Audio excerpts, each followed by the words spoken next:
Black Star Network is no punches. I'm real revolutionary right now. Black power. Support this man, Black Media. He makes sure that our stories are told. Thank you for being the voice of Black America, Roland.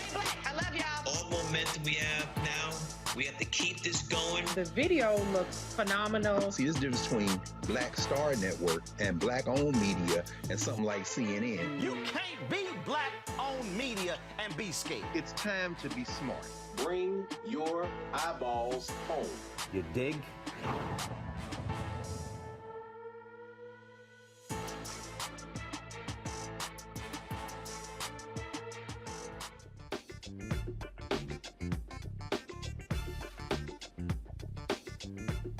Hey fam, today is Wednesday, August 31st, coming up on Roland Martin Live, the Black Star Network. Mayor of Jackson, Mississippi, speaks on the water crisis there and corrects comments made by Governor Tate Reeves. We'll show you that whole news conference, which we streamed earlier on the Black Star Network. Also, the president of Florida A&M announced they're going to be hiring new compliance officers to deal with the issues facing their football team. We'll also hear from the head coach of the Florida A&M football team as well, with the ongoing controversy happening there in Tallahassee. The abortion restrictions being placed by Republicans across this country, causing pharmacists to be questioning prescriptions made by doctors. We're going to talk about a case where a pharmacist at a CVS had the nerve to question a doctor about a drug he prescribed for a woman with a medical treatment. But wait till we break this thing down for you. Also, the probate estate of Chadwick Boseman has concluded. Died 2 years ago, 3 days ago, August 28th. And so we have the exclusive statement from his family with regards to today's wrap-up of that estate. And also, we have our Tech Talk segment and other issues we're talking about on Roland Martin Unfiltered. Y'all, it is time to bring the funk on Roland Martin Unfiltered on the Black Star Network. Let's go. He's got it. Whatever the miss, he's on it. Whatever it is, he's got the scoop, the fact, the find. And when it breaks, he's right on time and it's rolling. Best believe he's knowing. Putting it down from sports to news to politics. With entertainment just for kicks, he's rolling. Yeah, it's Uncle Roro, y'all. Yeah, it's Roland Martin. Rolling with Roland now. He's funk, he's fresh, he's real, the best, you know he's Roland Martin now.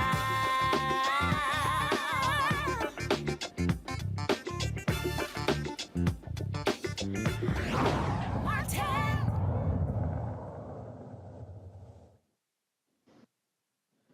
Hey, fam, what's going on? The water crisis in Jackson, Mississippi continues. The residents there have been told not to drink any of the water in Jackson, Mississippi because of a water treatment facility. President Joe Biden, late last night, authorized a federal response to the water crisis. Today, the mayor, Chokwe Lumumba of Jackson, Mississippi, he spoke out and actually corrected some comments that were made by the governor of Mississippi, Tate Reeves, when he made his emergency declaration a couple of days ago. Earlier today, we live streamed the news conference on the Black Star Network. Here is the mayor of Jackson, Mississippi, talking about the water crisis in his city. Before I go forward, I do want to clarify just a few inaccuracies that have gone forward. First and foremost, the city of Jackson has not distributed any untreated raw water. That is inaccurate. But we do encourage our residents to continue to abide by the boil water notice that has been in effect. I thank the leadership from the state for reiterating this boil water notice that has been in effect for several days. I also want to clarify and make clear, because this was a rumor that got out, that the city of Jackson has not cut off water to any resident. We never cut off water. The lack of water was due to pressure, a lack of pressure in the system, which we stated was complicated by the flood waters that we received. It is because of our transparency that the state is aware of the many challenges that our system is facing. It is because of our transparency that we know about the staffing shortages. It is because of our transparency that they know about the system issues. And it is because of our transparency they know about the numerous equipment failures that we have. This is a set of accumulated problems based on deferred maintenance that has not taken place over decades. So let's talk about what we do next. Let's look forward to the united front that we have now announced and we look forward to. We're grateful to add the state to our team for the betterment of our city, Jackson, and our water system. With the state advising us and assisting us, we look forward to the myriad of improvements that are sure to come. I want to thank all of the volunteers. I want to thank all of the city employees that have been tuned into this challenge daily. I want to thank the support of Hinds County and their leadership that have been instrumental in supporting the city of Jackson over the years, distributing water year after year and crisis after crisis. And so I think it is imperative that we all keep our eye on the ball. We were here 2 Februaries ago where we had system-wide failures and the world was watching us. And the world is watching us again. And so we must continue to elevate our voices and say that the residents of Jackson are worthy. They are worthy of a dependable system. And we look forward to a coalition of the willing that will join us in the fight to improve this system that has been failing for decades. With that, I will open the floor for any questions that you have. I will go from right to left. Starting back here. Yes. Mayor, I spoke to the EPA last Friday, and Carol Kemper told me that there have been some critical failures to address personnel needs at the water treatment plant, Toby Curtis. I'm quoting here directly. We asked them an information request letter for their communications regarding staffing. In both documentation and communications, we did not see evidence of any efforts to recruit. So I don't know that they've tried to reach into that labor pool, meaning for Class A water operators and regular maintenance personnel. She continues, they could be reaching out to technical colleges. They could be holding recruitment events. They could be scheduling interviews. They could be putting in advertisements. This is what we do when we recruit. We're not seeing these types of things. Well, I don't know how abreast of all of the recruitment efforts Ms. Kemper is at this time. I can tell you right now that we have 10 individuals that are training to be Class A operators right now as we speak. As you know, for a degreed person, it takes 2 years for them to be able to be certified as a Class A operator. And for a non-degreed individual, it takes as much as 6 years. Our Human Resource Division has gone as far as reaching out to other counties and traveling to work in this regard. We have made an agreement with the Army Reserves in order to bring in people. We have started working with the U.S. Water Alliance, and we have taken the instruction of the EPA. It was the EPA who encouraged us to become a part of the Rural Water Association. It was the EPA that encouraged us to become a part of the Mutual Aid Agreement. And on the heels of receiving 4 to 5 individuals to help in the immediate response, we got, on the eve of that happening, a response that they were unable to fulfill that because they had their own critical staffing challenges. And so the effort is ongoing. The effort, we have seen people come and be trained and leave in the midst of the process. And so we will continue to double down and encourage that, as well as augment our staff. And I'll tell you some other things that we're doing. Augment our staff with retired employees. We're looking to bring in retired employees that can work a maximum of 20 hours for the time frame prescribed without violating their retirement protocol or endangering their retirement. In addition to that, we're looking to do privatization, not privatization, let me say, a operations and maintenance agreement with a third-party firm that can help augment all of that, and that's what we're contending to do. I'll come back. Mayor, Yesterday, the governor said that there's going to be plans to try to find a way to split costs between the city and state and to try to fund these programs to get back up the code and get water flowing back in Jackson. Can you speak to that? What's that going to look like here in the city? Give me a moment.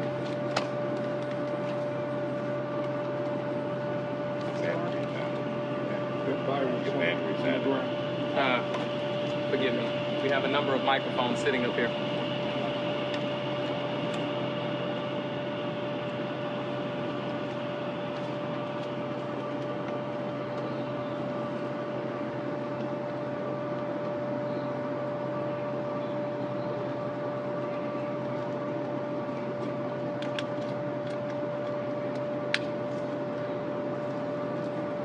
Testing. Testing. Okay, I'm back with you. Give me your question again. Yes. Yesterday, the governor announced plans to find a way to split costs between the city and the state between trying to get the water recovered here in Jackson. Can you speak to what extent you understand that process would be? To date, I can just share with you the conversation that I had with the leadership from the health department and also from the leadership of MEMA, where they talked about taking on about 50% of that cost. We will be using ARPA funds and any available dollars that we have in order to meet our portion of that cost. I can share with you that I've had representation from the White House, and also I received a call from the infrastructure czar, Mitch Landrieu, that have shared with me that the White House is watching critically in terms of what is taking place here. And so we look forward to additional support from them. But we will take every available dollar, and I think that that's something I failed to speak to here. That the city of Jackson, in the process of this crisis, we have committed every dollar that we could find in order to meet this challenge. Not only have we committed $8 million for one water line, a 48-inch water line that helps support the service of water to South Jackson, which is most disproportionately affected by this challenge. We've put in millions of dollars in terms of weatherization of our water treatment facility due to what we've experienced in February, where the cold temperatures, the prolonged cold temperatures, crippled our water treatment facility there. We're spending money towards automating certain parts of the plant. We're trying to deal with the clear or the wells, the clear track wells at the fuel plant. And we're looking to make as many improvements as we can. But as I have stated before, this gets into quite possibly the billions of dollars. And so that is far beyond the city of Jackson's reach to be able to accomplish that on our own. So you say this is an ongoing problem. We spent the day in South Jackson talking to customers. They said the same thing. So what's the big piece that's missing? Is it a lack of funds, attention, coordination with the state? Do we need a new plant here, new pipes? What's the big piece that's been missing in order for you to be able to solve this problem for frustrated residents? Certainly, if we could get a new plan on the table, I would defer to a new plan. But by and large, it is a lack of resources and the coordination. And that is why we're excited to have the coordination today. This is what we've been asking for. And so we have open arms in this process to welcome that coordination, welcome that support. There are areas of challenge that we have had with our raw water screens. And today I'm hearing discussions about bringing in temporary raw water pumps. I'm hearing discussions about bringing temporary raw water pumps into the fold to help support the input of water into the plant so that we can treat it appropriately and get it out. Often, our lack of being able to have requisite pressure going into the system is due to the fact that we don't have the appropriate amount of water coming into the system, or we're challenged due to those pumps, due to raw water screens, due to a number of system failures that cripple us and are unable to achieve. I believe that it certainly should be on the table when you have this number of repairs that need to be made, that you might be better served starting over anew. And so if that is something that we can accomplish, we would certainly welcome that. But in the alternative, we have to work with what we have. You said billions. Ballpark, how much money does the city need to fix this problem? if we're just talking about the water distribution, right, I don't think that it's a stretch to say $1 billion for our water distribution system. Can you describe your communications with the health department recently and when you were made aware of the possibility that the governor alluded to last night, that he found out on Friday that there's a possibility that the OB Curtis plan would fail? We spoke to the health department yesterday. I would estimate probably just a couple of hours before that press briefing. And I would describe that communication as encouraging. It was a good discussion. I appreciated that leadership and what they had to share. And they talked about bringing the full cavalry in order to support the hardworking people of our water treatment facility. These are individuals that are working long hours, that do know their craft, do know this water treatment facility. And I do want to make it clear that these are individuals that have more understanding and expertise than the average water operator, because Jackson has a unique system that is both conventional and membrane, and they use the combination of both of those processes in order to distribute water into the system. Usually what we experience in most water treatment facilities, surface water treatment facilities, is either conventional or membrane. And so to have them join in on those individuals, who have been working hard, was welcome news. So you didn't know before yesterday about this assessment? Yesterday was the first time that I was briefed. Yeah. Yes, ma'am. Last night, Governor Reeves said that the two main pumps and motors at OB Curtis went out about a month ago. Is that an accurate timeline? And were the repairs being made? Were there plans to make repairs? Well, first and foremost, I want to communicate that there are more than two pumps at OB Curtis. And so the two pumps going out did not cripple us. But I actually communicated this to the local media, I think about 2 to 3 weeks ago, where I talked about the repairs that needed to be made, that I talked about, one, they felt that they could make the repairs within the local vicinity, and that we will return that into service. And so that's ongoing. We have challenges with these pumps on a consistent basis. Sometimes it may be a simple fix that can be made right there at the water treatment facility. Sometimes it requires us to ship off this pump or that pump in order to make those repairs. And so that has been a part and parcel of the ongoing challenges that we have been dealing with consistently.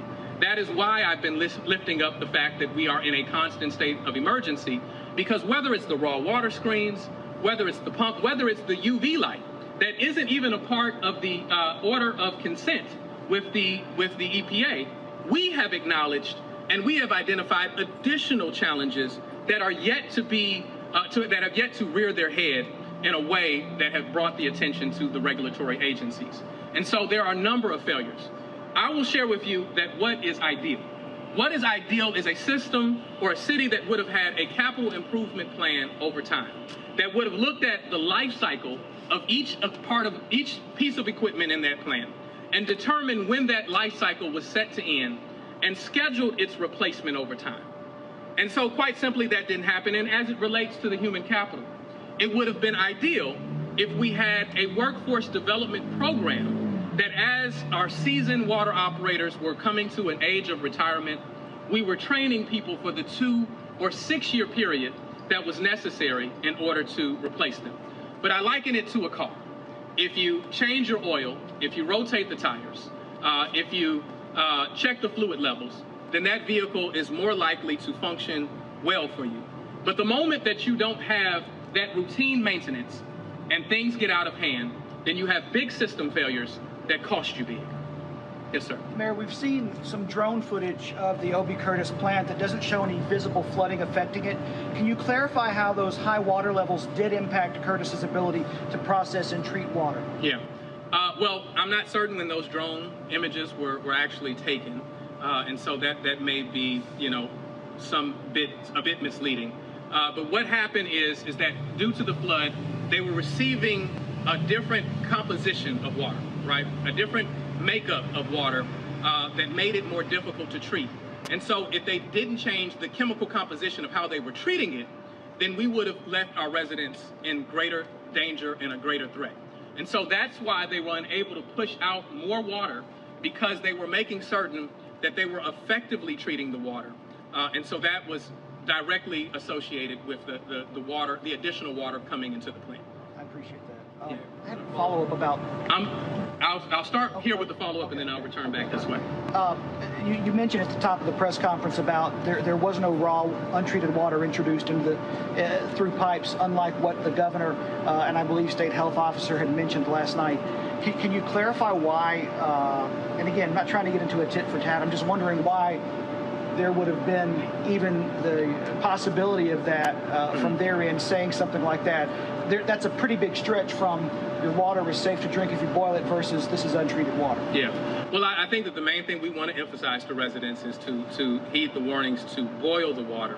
But I would just simply say that, you know, as a non-engineer myself, I simply listen to the reports that I get from those who are the experts in the field, right?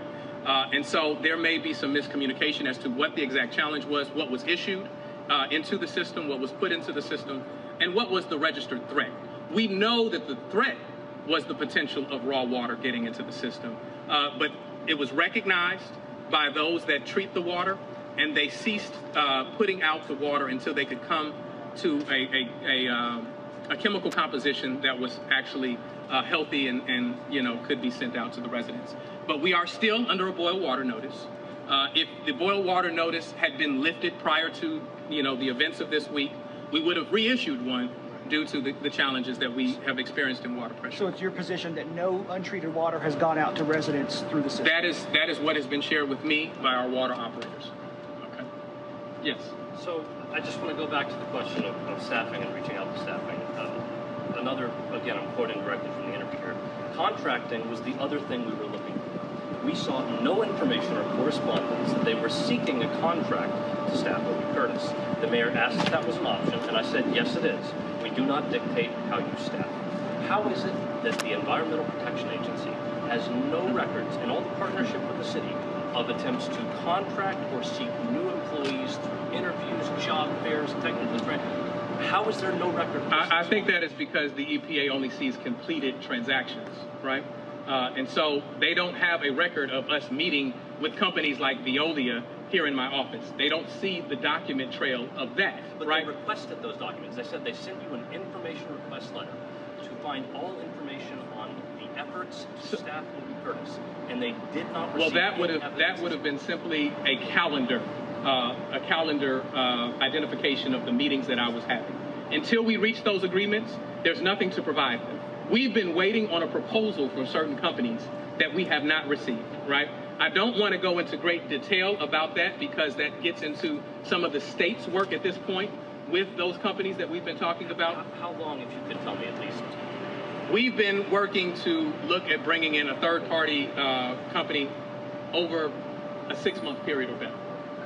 Yeah. And is there another company that maybe would take less time? I mean, that's like a long... So well, it's a matter of what they feel is in their best interest as a company. They want to talk about profitability. They want to talk about, you know, how it is orchestrated, whether they're working at just OB Curtis or whether they're doing fuel, which actually does pretty well under its current operation. They want to talk about whether it's a revenue split or those things. These are things that are negotiated in the process, and that process has not been completed. But we are in active and ongoing discussions with multiple agencies and multiple firms that are looking to apprise us of that. I have spoken directly with Carol, not only about companies that we have spoken to, but also to the extent that they can advise us of who they've had good relationships with in the EPA and who they've had negative experiences with. And that was important because we want to make certain that regardless of who deals with the operations and maintenance of our water treatment facility, they are qualified and they have a good track record. Yeah. Yes. In terms of the governor's characterization of the severity of what's happening right now, he said there might not be an ability to fight fires, people might not be able to flush toilets, or just in general how he characterized the severity of where we are right now. How accurate do you feel? I would share that we've been in constant discussion with our leadership of our fire department, and they have kept us abreast of what their capacity is. They have yet to indicate that they're unable. But however, you know, we've talked from the standpoint of MEMA assisting with those efforts and making sure they double down with the ability to supplement what our fire department has. And so we feel comfortable with our fire department's reserves, along with the support of MEMA, that if we should meet the unfortunate circumstance of a fire, they will be able to continue. Yes. What sparked the change in leadership at the Public Works Department? Well, we thought that a realignment was better in order to best address the challenges that we have here. And so no one was let go. There was a reassignment based on individual strengths, right? And so we believe that the interim leadership we have now has the requisite talent and ability to help move us past where we are at this present moment. Mayor, 2.5 weeks ago, you told us that you had full confidence in Mr. King and special confidence in the area you tasked him with, and clarified that for us. What changed in that 2.5 weeks? Nothing. I still have confidence in Mr. King and what I want him to do in the area that we believe that he can be most helpful is still one that he will be working on. Now, I felt that there needed to be a realignment of who people reported to, how communication followed down the chain. And so that's the change that happened. It was a realignment based on what we feel the individual skill sets of our team is. And so it doesn't mean that I no longer trust Mr. King. It doesn't mean that his skill set as a systems individual is not one that is well needed and beneficial to the overall success of our Public Works Department. Yes. If I may, just two really quick questions. Do we have an assessment of how many service lines customers are affected generally or without water? And then the second question is just in terms of messaging, there have been a lot of statements of just don't drink the water plainly, but to clarify, if the water is boiled, it's still safe to drink. We have not gotten an official word from the Department of Health to just say don't drink it, in a blanket way. Right now, the official stance right now is that we are under a boil water notice, and that is what we continue to advise our residents. And your first question, remind me? It was just, do we have any idea of the number of people affected with low pressure or no water? We know that we experienced it system-wide. We don't have an exact total, but I can tell you this, and I should have begun with this, is that we have seen steady improvements in the system. There are individuals who did not have water pressure at all yesterday, in which water pressure has returned, and the reports of the tanks is that there are steady gains being achieved each and every moment. In the middle of peak consumption, which is during the daytime hours, we've maintained steady. At night is a moment that we look to have the greatest amount of recovery. And so we saw great recovery yesterday, and there's been encouraging news and signs ever since last night in terms of where we're seeing our tanks come back to. So you have the numbers gone down since yesterday, or? No, it's steady at this, it's okay. Gone up since yesterday. Okay. It's gone up since yesterday, I mean, in terms of the number of people with water. Let me clarify that. The number of individuals, there are more people with water since yesterday, right? Due to the gains that we made in the system overnight, and we've been steady with the production. We don't typically see the biggest gains in the daytime because that is when consumption is at its highest. And so we look to recover even more through the night hours. In 2020, the EPA requested an alternative water plan for a situation just like this, distributing water to residents. In April 2020, Jackson submitted that plan. It was called the Alternative Water Source Plan Development and Implementation. I believe Deion Sanders wrote that plan. Part of that plan, maybe the key part of that plan, was acquiring a contract with a third party, like a Kroger or some sort of a grocery store chain, to actually deliver the water. In those years since then, Jackson has not acquired that contract, and the EPA highlighted that as a critical, outstanding issue. Why not? So first and foremost, we didn't have a contract in place, but we were receiving the donations to meet the need. And so we were getting it by donation and not by expense. But to date, to make certain that we fulfilled the contract standpoint of that and make sure that there was a contract in place to meet that order of consent and go beyond the donations that were meeting that need, you would have seen today in today's city council meeting that we met that and we actually agreed with the Coca-Cola company in order to meet that need. We've been distributing water to residents in the midst of these challenges every single time that residents have been without water. Every single time we've had our constituent services department not only deliver to fire stations, but to personally deliver to our elderly residents and have several water distributions across the city. And so that's where we get into technical violations, which say that we didn't have a contract. But the reality is that we were providing that water. We were just merely taking advantage of the fact that we have high expenses trying to rectify these challenges. And if we had the benefit of corporations who were willing to provide it to us for free, we certainly were taking advantage. Mr. Mayor, can you speak to whether or not MEMA has contacted the fire chief about distributing water at the city's fire stations? We've heard that they have not contacted them at this point. I can just share with you my discussion with Mr. McCraney yesterday and today. He said that he would be in contact with them. He said that they would provide assistance to them. I believe that that is going to take place. That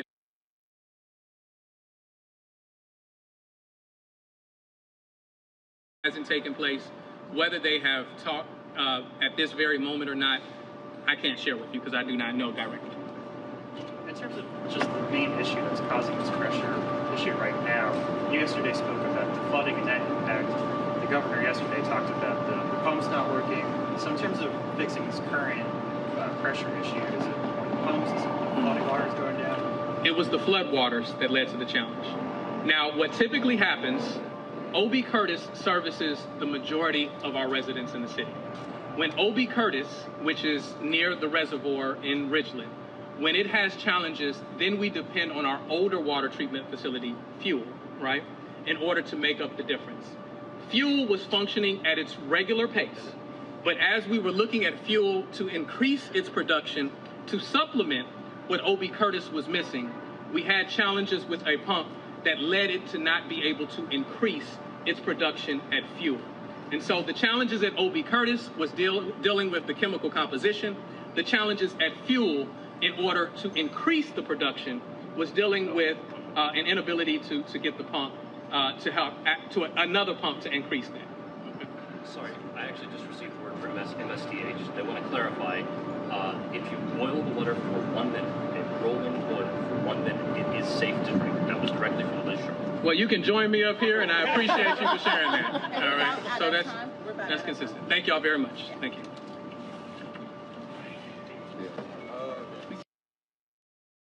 Folks, that was that was earlier today a news conference led by the mayor of Jackson, Mississippi, Chokwe Lumumba, and we live streamed that earlier, and we wanted to show all of it because this is an important story.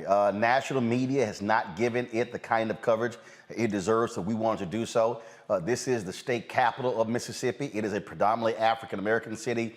Deion Sanders, who's the head coach of the Jackson State football team, says they, just like everybody in the city, are being impacted by this water crisis. We hit with a little crisis. The city of Jackson, we don't have water. Water means we don't have air conditioning. You can't use toilets. We don't have water. Therefore, we don't have ice, which pretty much places a burden on the program. So right now, we're operating in crisis mode. I got to get these kids off campus, the ones that live on campus, the one that lives in the city of Jackson, into a hotel and accommodate them so that they can shower properly and take care of their just needs.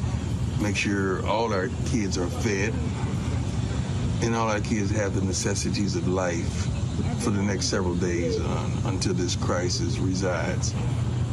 That's what we're operating in right now. So we're going to find somewhere to practice, find somewhere that can accommodate every darn thing that we need and desire to be who we desire to be, and that's dominant. The devil is a lie. You ain't going to get us today, baby. Folks, as I said, President Joe Biden has already declared a disaster relief authorizing funds to be released to Jackson, Mississippi. This is a huge issue.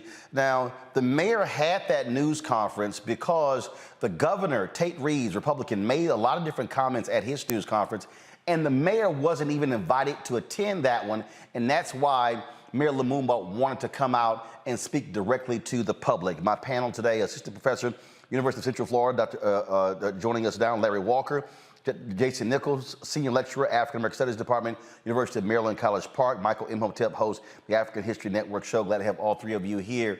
This issue of water, and I keep trying to walk people through this, Larry, it's a major issue. When we're talking about health, we were seeing right now, where they are making decisions in Arizona, in Nevada, in California about reservoirs. Water is a basic fundamental thing, and we're seeing what happens when we have crises in this country dealing with water. We saw what happened in Flint, Michigan, and they're still dealing with the after effects of that. Yeah, so Roland, we need to talk about, a failure of systems, particularly government systems. So listen, when we have these infrastructure issues, whether it's in Jackson, Mississippi, you talked about obviously what happened in Flint, Michigan, it is a failure of systems and usually of policymakers. It's no coincidence that Flint and Jackson, Mississippi also happened, like you said, predominantly African-American, in Jackson more than 80%. So this is an issue that has been, an infrastructure issue that's been going on for decades, and particularly the failure from the state, if they're getting federal funds, to make sure they address infrastructure issues. The other thing, when you talk about water as it relates to this issue and other issues you talked about in the Western United States, is that we had to connect this also to climate change. And so some of the environmental challenges we're seeing with flooding and hurricanes and various other issues, scientists believe these will continue to increase. So then we have to talk about what communities are going to be impacted the most. And we know from research, Black and brown communities could predominantly be impacted. And we see obviously what's in Jackson, Mississippi. I congratulate the mayor for, coming out and speaking. I can't believe the governor wouldn't have invited him to the press conference, but then I get to understand how policymakers work. But this is an issue that is impacting, like you said, the capital of the state, and that it's really important that the mayor and the governor are on the same page. But it's important for the governor to make sure not only is he communicating, via staff, et cetera, but that the mayor is invited to these events, considering all the people, over 100,000 people will be impacted by the flooding and then the system not working and not having access to clean water. The other thing, Roland, in terms of we talk about impacting a majority Black city, we also have to talk about the elderly and other populations that are disproportionately impacted when things like this happen. We have to make sure there are systems in place in emergencies like this happen, that not only in terms of bottled water, but there are other resources available in terms of healthcare, et cetera, to support the needs of these populations. Jason, what's crazy to me, and I keep telling people, voting matters. Republicans controlling the state, you see what they do. They don't give a damn about when it comes to the infrastructure issue. They say they do. And they damn sure don't give a damn when you have these Democratic-run cities. But here's a perfect example, though, that they love talking about smaller government. Oh, but they'll take that money from President Biden that he authorized last night. Absolutely. We've seen this happen over and over again. And I'm really happy that my colleague mentioned climate change, because I think there's been a messaging issue to African Americans about how climate change affects them, how climate change is important, and how this is a race-based issue. And I think the Democrats have actually failed at actually messaging that in many ways to a lot of communities. I talk to brothers all the time, and they're like, yeah, they keep talking about climate change. I'm not thinking about an electric vehicle. And I'm like, no, this actually affects our communities. And, you hit the nail on the head when you're talking about, the state of Mississippi being run by Republicans. They have a supermajority in all of their levers of government. And then you have Jackson, Mississippi, which should be, the most important city and be kind of a shining beacon for the state. But yet it's underfunded, and we see the infrastructure fall apart. And, my colleague mentioned Flint, Michigan, and you mentioned Flint, Roland, but we could talk about Puerto Rico and other places where infrastructure has failed, where it's majority people of color. And so voting absolutely matters, not only at the local level, which the city of Jackson elected Chokwe Lumumba, who I understand why Tate Reeves didn't invite Chokwe Lumumba, because as you can see, he's really good at what he does and was probably afraid of being upstaged. But also, we need to understand that there needs to be all of the efforts in the world to keep Republicans from gerrymandering our votes, from keeping power out of the hands of the voters, because Mississippi is the blackest state in the country, 39% Black. There is an opportunity there potentially for Mississippi to be, another Georgia. but we've got to make sure that the vote is protected. Michael, this is from a CBS story.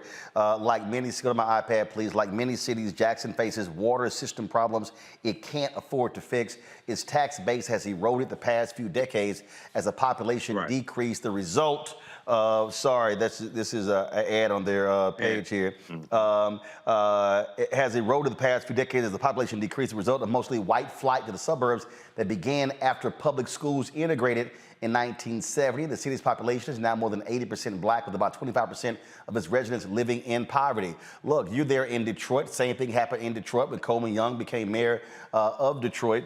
And so what you have is white folks choosing to leave, taking their money with them, and then these state leaders say, oh, to hell with you, y'all can't run y'all city. Well, it's a little hard to run your city when racism has impacted the economic mobility of black folks. So therefore, it's now a poorer city as a result.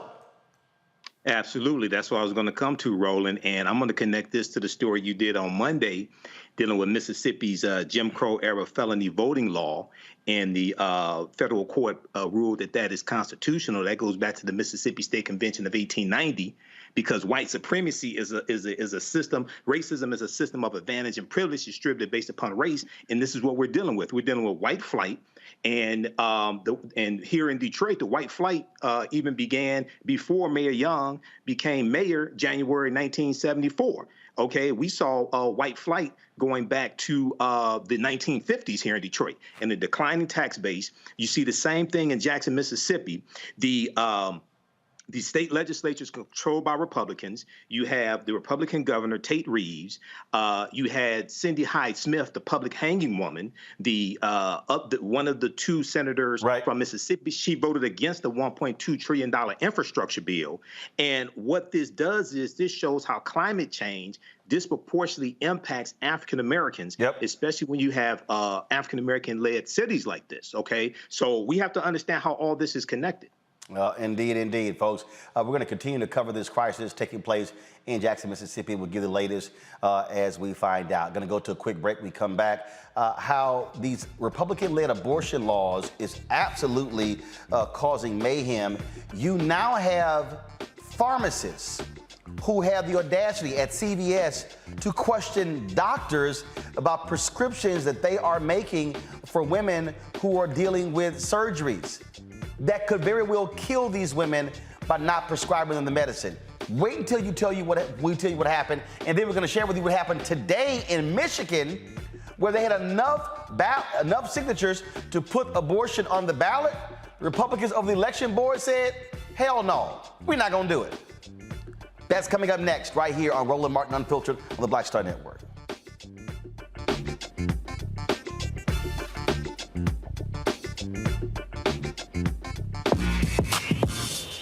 When we invest in ourselves, our glow, our vision, our vibe, we all shine. Together, we are black beyond measure.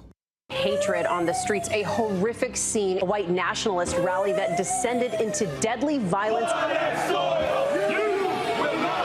White people are losing their damn minds. An angry pro-Trump mob storms the U.S. Capitol. We're about to see the rise of what I call white minority resistance.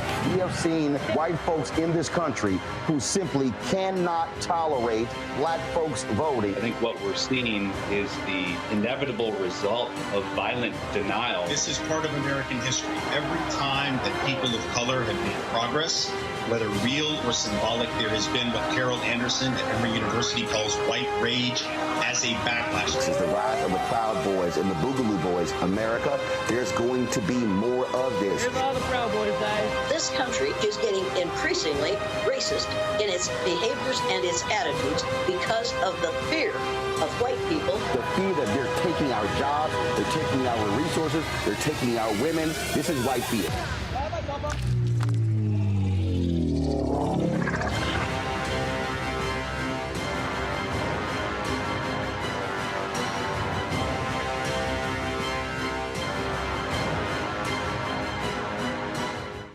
When we invest in ourselves, we all shine. Together, we are black beyond measure. What's going on? This is Tobias Trevelyan. Hey, I'm Amber Stevens-West.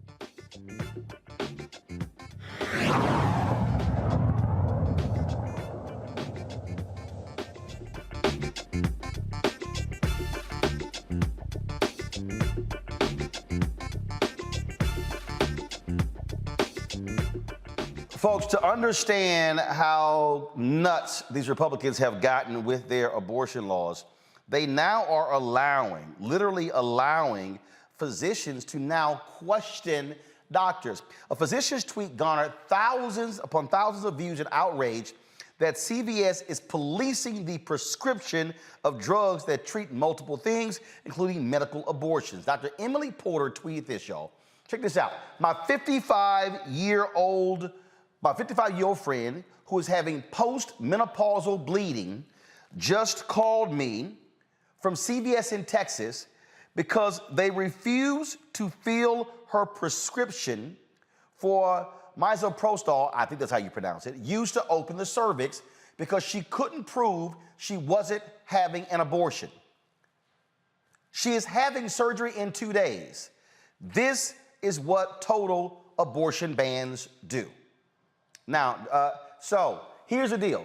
So she says, what I'm not going to do is let CVS call my friend who was denied her prescription because she couldn't prove it wasn't for an abortion at age 55. What I am going to do is put them in touch with her very incensed gynecologist whose order they disobeyed when putting politics over patients. All right, so we're going to read for you. This is the text message that the doctor sent. Hi, Emily. Could you please, first of all, CVS sent this tweet to her. Hi, Emily, could you please share the CVS location where this incident occurred along with the patient's name and contact information so our team is able to speak with her directly? Thank you. Now, do we have the doctor's tweet? Doctor's text to them? Do we have that? Okay, all right. So I want to pull this up, y'all, because I got to show you what the doctor, let's just say the doctor was a little pissed off, okay? Doctor was real pissed. And he sent a text. First of all, let's do this here. Pull up CVS's statement, okay? So this is what CVS spokesperson Mike Daniels said. The prescription in question was filled for the patient after our pharmacy was able to speak with the prescribing physician. Laws in certain states, including Texas, restrict the dispensing of medications for the purpose of inducing an abortion. Okay, all right. Now, first of all, yeah, we get that, but the whole point is the woman is 55 years old, and she was there because the doctor called in a prescription. I mean, I know how those things work. I mean, typically when my doctor calls a prescription, it's not like somebody's going, oh, what in the hell are you using this whole thing for? Let me see if I can find the text that her doctor friend, because he was real pissed off, sent. Oh, man, because she posted it, and it was, let's just say he was hot. You know what? I'm gonna look for right now. I'm gonna introduce my my guest, obstetrician and gynecologist, Dr. Brandy Wilson. Doc, glad to have you here. While I look for that particular text, I mean, this has to piss you off. That here you are trying to keep patients alive, and you got some dumbass pharmacist literally questioning, what's this for?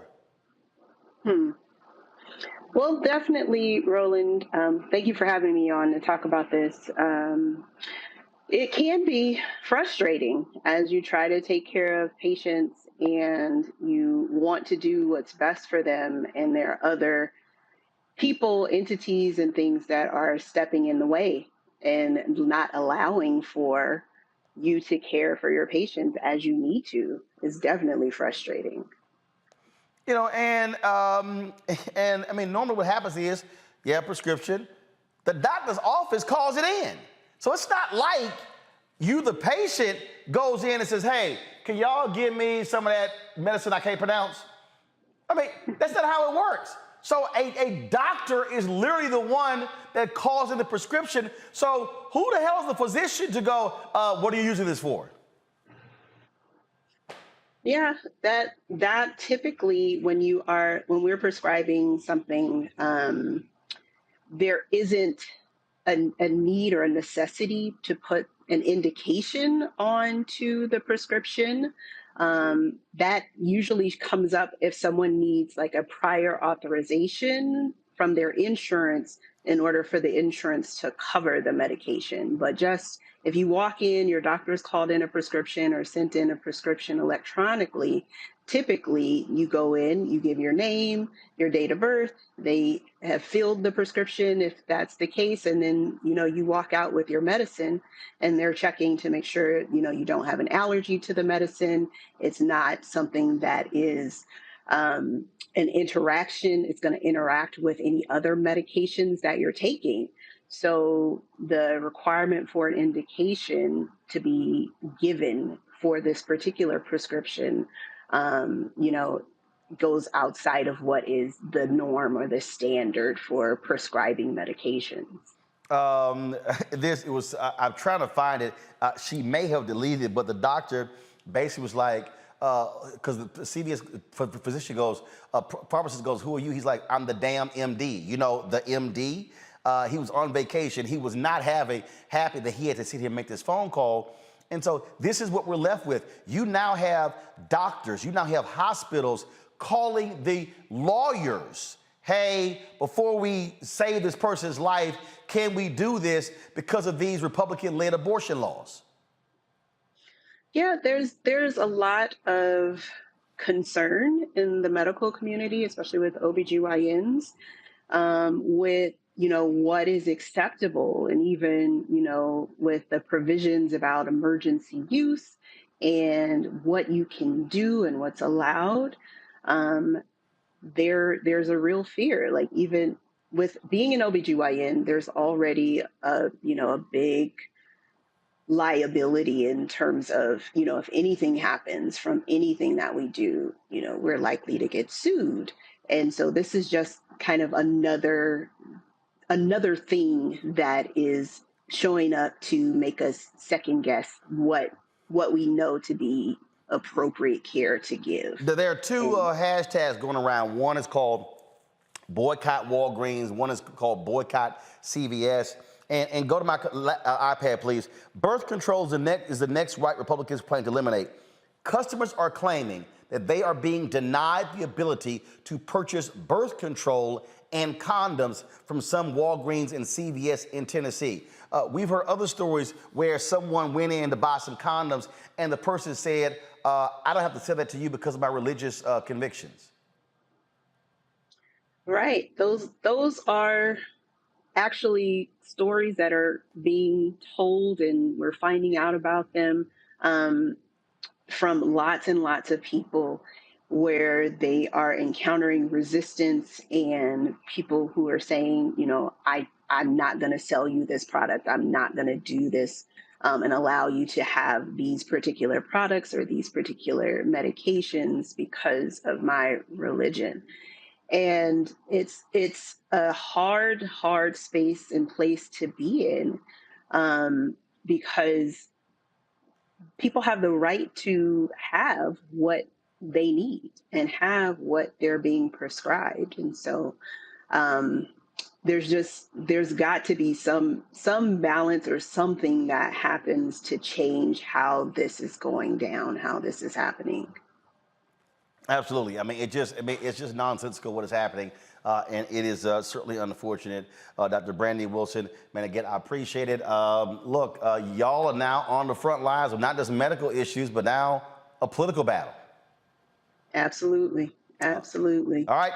Appreciate it. Thanks a lot. Thank you so much.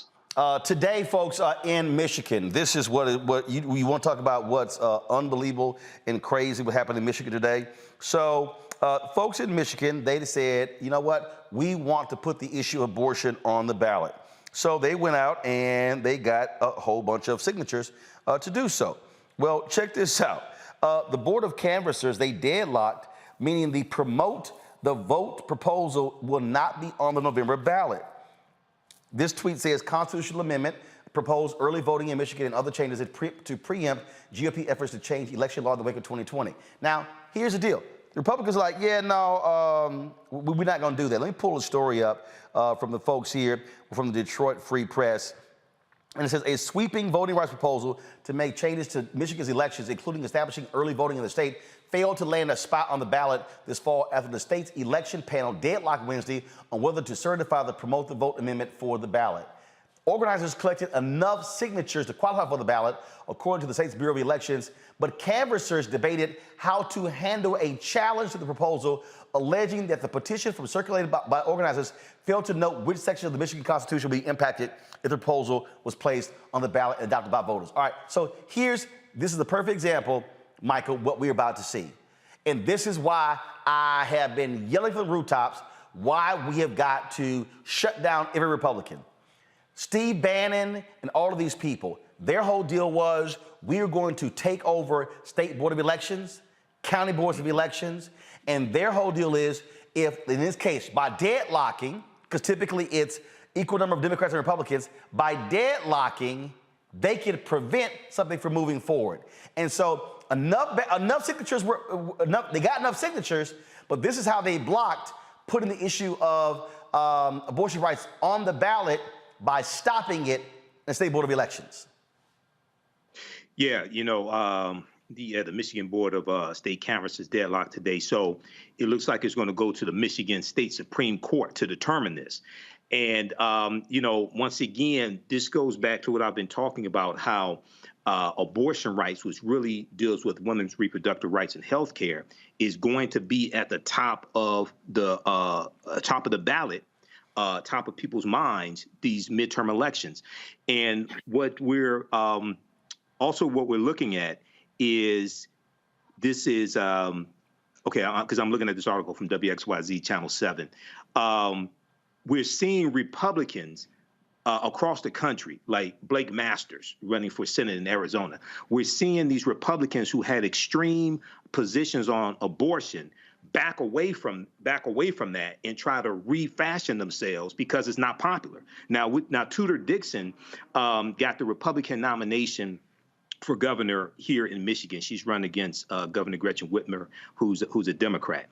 And Tudor Dixon is against abortion, even for when it comes to exceptions for rape and incest, things like this. She's a crazy woman, okay? But this is a stark contrast, and we're seeing Democrats gain ground when it comes to generic ballots. We see them gain ground when it comes to recent polls that are being taken. But they have to keep driving home this issue. At the top of the ballot is saving the democracy from these coup plotters and domestic terrorists. And right below that, you're going to have health care, women's reproductive rights, things like this. And what we're dealing with here with abortion rights is an example of that. So this is serious here. The way I frame this, let me wrap up with this, Roland. The way I frame this, I was never one of these people who parroted what corporate media said and said Democrats are going to lose because that's what happens for the last 100 years, except two exceptions when you had one party control the White House. The way I frame this is that this is the first midterm election since an insurrection since the 1866 midterm election after the Civil War. This is totally different than any previous midterm election that we've seen. That's why we need to look at this. This is the thing here. This is Jason in the Detroit News. In a heated debate over a lack of spacing between words in the petition text, the Board of State Canvassers split 2-2 along party lines. Democrats voted to place the constitutional amendment on the November ballot, or Republicans rejected it on technical grounds. Spacing. Yeah, I mean, this is typical voter suppression, and they're going to try this all over the country. This is why even, as Michael pointed out, some of the candidates that are just all around bad candidates, you look at Blake Masters, and he's within 3 points, at least according to most polls. He's within the margin of error. And someone who has consistently made racist comments about Black people, about women, made patriarchal comments about women. He shouldn't even be close. But again, they have found ways, to go around the law and on technicalities suppress votes. And so they're going to do this again, even with women's health on the line. They're going to try and find ways to disenfranchise the American people and disenfranchise voters everywhere. And, it's terrifying with some of these issues that we're dealing with right now and democracy itself on the line, that these people are going to succeed in some cases. Hopefully they will lose some of these Senate races, with Sherry Beasley and Val Demings and even Fetterman and Mandela Barnes on the ballot. Hopefully we can save democracy that way and even keep the House. But they're going to do everything they can ever since 2020, ever since the big lie, to try to steal this thing with all these technicalities and changing the voting laws. And, I hope that we're able to stand up and people go out and vote in droves, realizing that this is not something that we can start talking about, that these both parties are equivalent. I was, probably, closer to there at one point. But now it's clear that one party is trying to tear apart democracy, take your vote, particularly if you are a black person, and they have to be stopped. Larry, people keep talking, and I love these old silly, simple silent ass people. Oh, you shilling for Democrats. These people stopped a constitutional amendment that would expand voting rights in Michigan. I keep telling folk, I cannot trust any Republican that stands with these people. Now, if you're a Republican and you support these ballot initiatives, okay, fine, okay, but everybody vote all of these folks out. What these people want to do, they want to stop. They want to shut down. They do not want democracy in this country. They want to run by minority rule. Roland, you hit on the nose right there. These issues are not about, we're talking about, democracy being in danger. This is about power and control. It's not about democracy and fairness. You've highlighted it. We talked about this on your show, as you just said. And it's time for people to wake up, not just in the state of Michigan, but everywhere. And listen, this idea of not giving voters an opportunity at the state level to vote on this ballot initiative based on some, maybe I believe it wasn't clear enough in terms of relating to the Constitution. You will see this all over the country because, once again, this is about a power. This is not about maintaining a democracy. I've often used this as a comparison in that people, Republicans, it's like they'd rather burn the house down with everyone inside of it to relinquish control. And that's where we are. We are the five-alarm fire. And there are a lot of people who aren't realizing it. Right. And obviously, this issue relating. Yeah. Go ahead. No, go ahead. No, I was going to say, in terms of the issue of women's reproductive rights, this is front and center. The other thing is that we talk about politics, and I know, Roland, we've talked about this on a show about voting. We're seeing an increase in women who are new voters nationally. And so as my colleague talked about generic balloting, that number, and in terms of the House, those percentages that are closed. But the bottom line is, if you don't hold these people accountable, vote them out. And not only vote them out, Roland, we need to shame them. We need to shame them publicly, whether it's social media or other places. We need to shame these individuals, because if you don't make them feel uncomfortable and then vote them out, they will continue along the same path. Yep. And then the United States will continue to spiral out of control. And look, y'all, I'm telling you, I don't give these folks, I don't give them an inch. What these people are trying to do, this is about power. Y'all, September 12th is going to be the first anniversary since the last time I was on ABC This Week when I sat here and lit Chris Christie's ass up. When I said you chose, and I ain't been back on ABC This Week since. Ain't no coincidence. But I told him point blank. I said, y'all chose power and party over principle and patriotism. Don't make any mistake. Y'all, let me be real clear. And I've said this, demand, push, protest Democrats to get what we want. But we cannot allow these thugs to be in control because they do not want to expand voting rights. They do not care about the maternal birth rates of black women. They do not care about the infrastructure of predominantly black cities like Jackson, Mississippi. They do not care. What did that fool Kanye West say about George W. Bush? He don't like black people? I guess he forgot that one by sucking up the Trump. They don't care. And so they will do whatever they can to stay in power. We must maximize our vote to defeat them. The Michigan issue is going to be real quick because they have to make a decision real soon by September 9th in order to meet the early voting deadlines. And so this case is going to be moving quite rapidly. We'll give you an update about that. It's got to go to a break. We come back. We're going to talk to Sister. She's running there's a jungle primary for the nomination in Louisiana for the United States Senate. Top 2 vote getters. If one person doesn't get majority of the vote, go to a runoff. We'll talk with her next on Roland Martin Unfiltered. Folks, be sure to watch the show, support the show, download our app, the Black Star Network app. Available on all platforms: Apple phone, Android phone, Apple TV, Android TV, Roku, Amazon Fire TV, Xbox One, Samsung Smart TV. You can also support us by bringing your dollars, make it possible for us to do what we do. And so check-in money orders. Go to P.O. Box 57196, Washington, D.C. 20037-0196. Cash App is $RM Unfiltered. PayPal is R Martin Unfiltered. Venmo is RM Unfiltered. Zelle is Roland at RolandSMartin.com. Roland at RolandMartinUnfiltered.com. And so I'm going to give you, come to me. So y'all, this is a perfect example of what your money goes to. So, we travel a lot of times we're out there. And so, we don't have our zip and repeat or our tent or our branding. And so when Henry and I were at the Miami Grand Prix, the F1 Miami Grand Prix, we saw the folks with, I think it was like Sky TV out of England. So they had these pop-up stands. And so literally, you just simply push this thing all the way down. It collapses.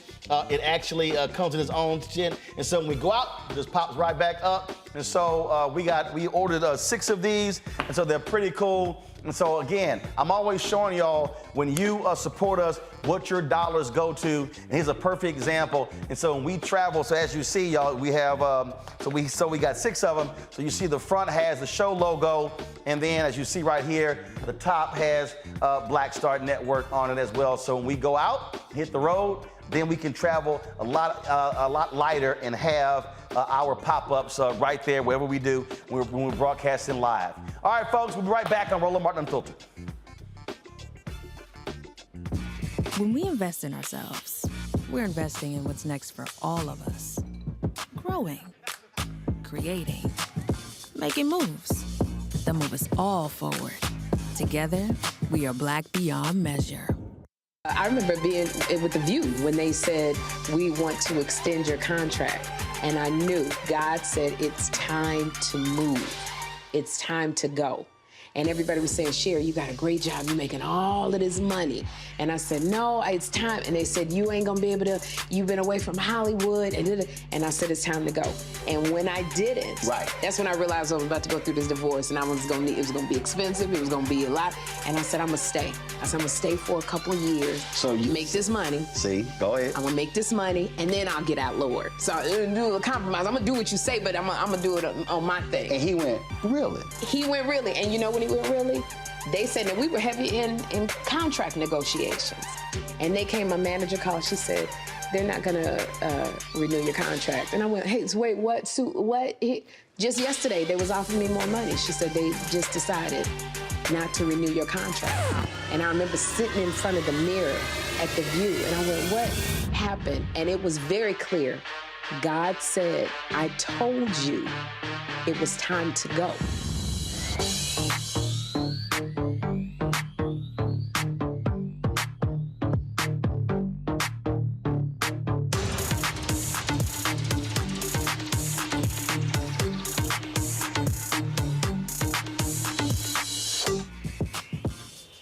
When we invest in ourselves, our glow, our vision, our vibe, we all shine.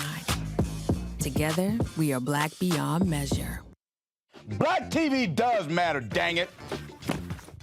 Hey, what's up, y'all? It's your boy, Jacob Lattimore, and you're now watching Roland Martin right now.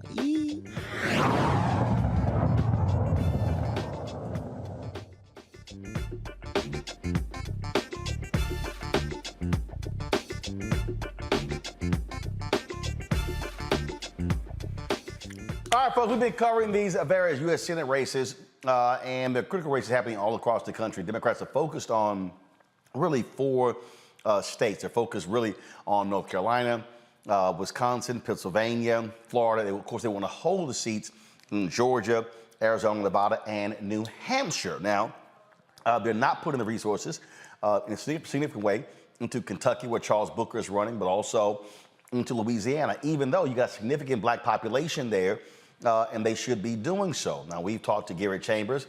He, of course, is one of the folks. You look at the polling data at the top, but there's also another African-American candidate who is running, Syrita Steib. She has worked for a number of years on the issue of women being incarcerated.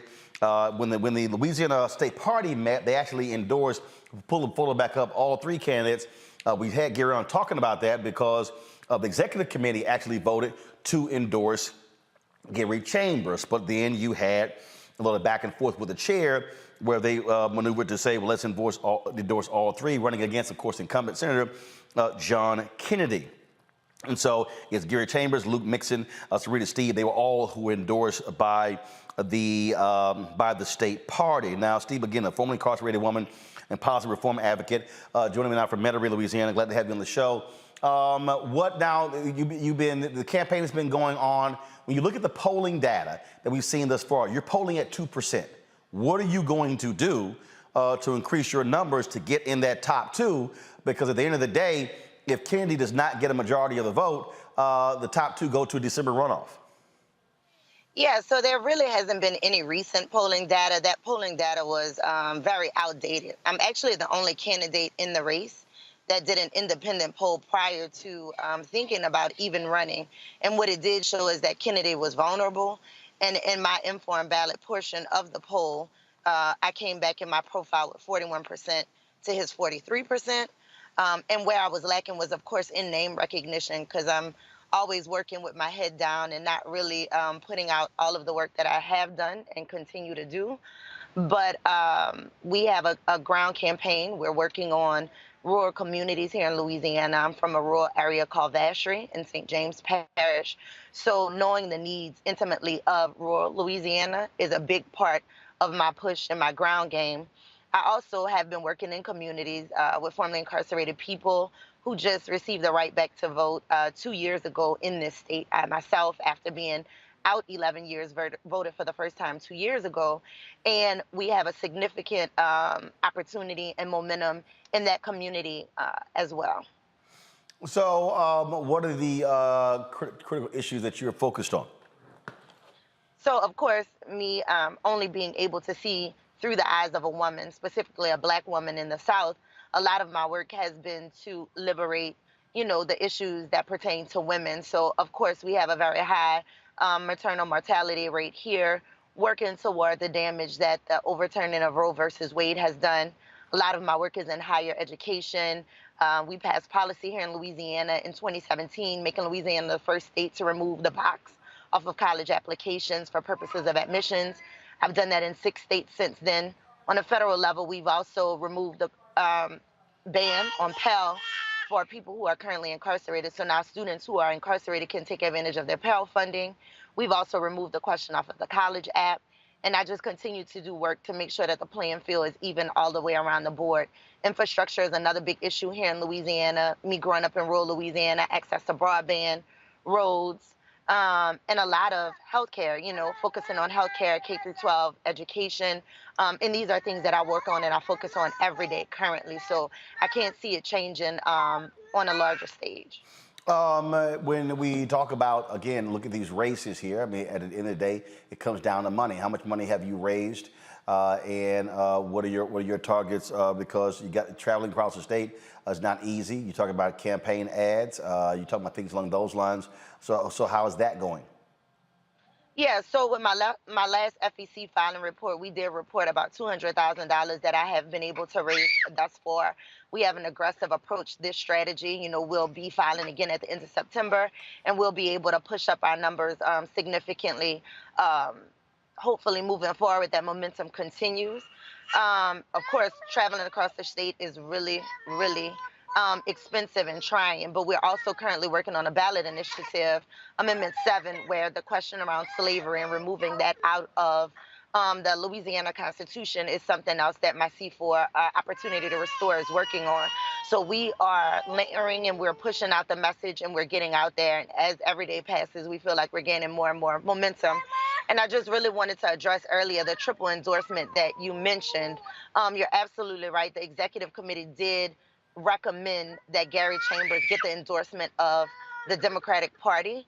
But when the vote was supposed to be brought to the larger body to see if they wanted to go through with the endorsement or not, a referendum was introduced by a member of the larger body that they wanted to introduce and vote for all three candidates. So there's this narrative going around that Gary Chambers received the endorsement and it was a recommendation for the larger body to vote on. And the larger body decided not to vote on it, and they introduced a memo. But what the rules change. The folks we also talked with said that according to their own policies, that when the executive committee makes a recommendation, it's supposed to go to the larger body for a up or down vote, and the chair chose to change that particular policy. Yes or no? No, the chair didn't choose the policy. There was a state representative, Denise Marcel, who recommended and introduced an opportunity for them to reconsider because the bylaws changed in March of this year because Gary was a part of a triple endorsement in the U.S. Congress race with himself, Karen Carter Peterson, and Troy Carter, the sitting congressman currently. And they changed the bylaws in March to address not having a triple endorsement again. But the issue is that because Gary won the endorsement of the recommendation of endorsement from the executive committee, they were supposed to notify candidates to give them a chance to have somebody introduce a motion on the floor 7 days prior to the larger vote to also include them in the conversation. And those things never happened because the change in the bylaws that happened in March of this year were not communicated down to everyone. So whose fault was that? The Democratic Party and changing the rules. So of course it does go with the chair and all of the So the Democratic Party, I'm trying to follow. So the state Democratic Party changed the rules so there would not be a triple endorsement, and they ended up doing a triple endorsement. They changed the rules to address the triple endorsement that went out in the Congress race for Troy Carter, Gary Chambers, and Karen Carter Peterson. The last time that this happened, which was the last election that we had. But they changed it so that wouldn't happen again, but it happened again.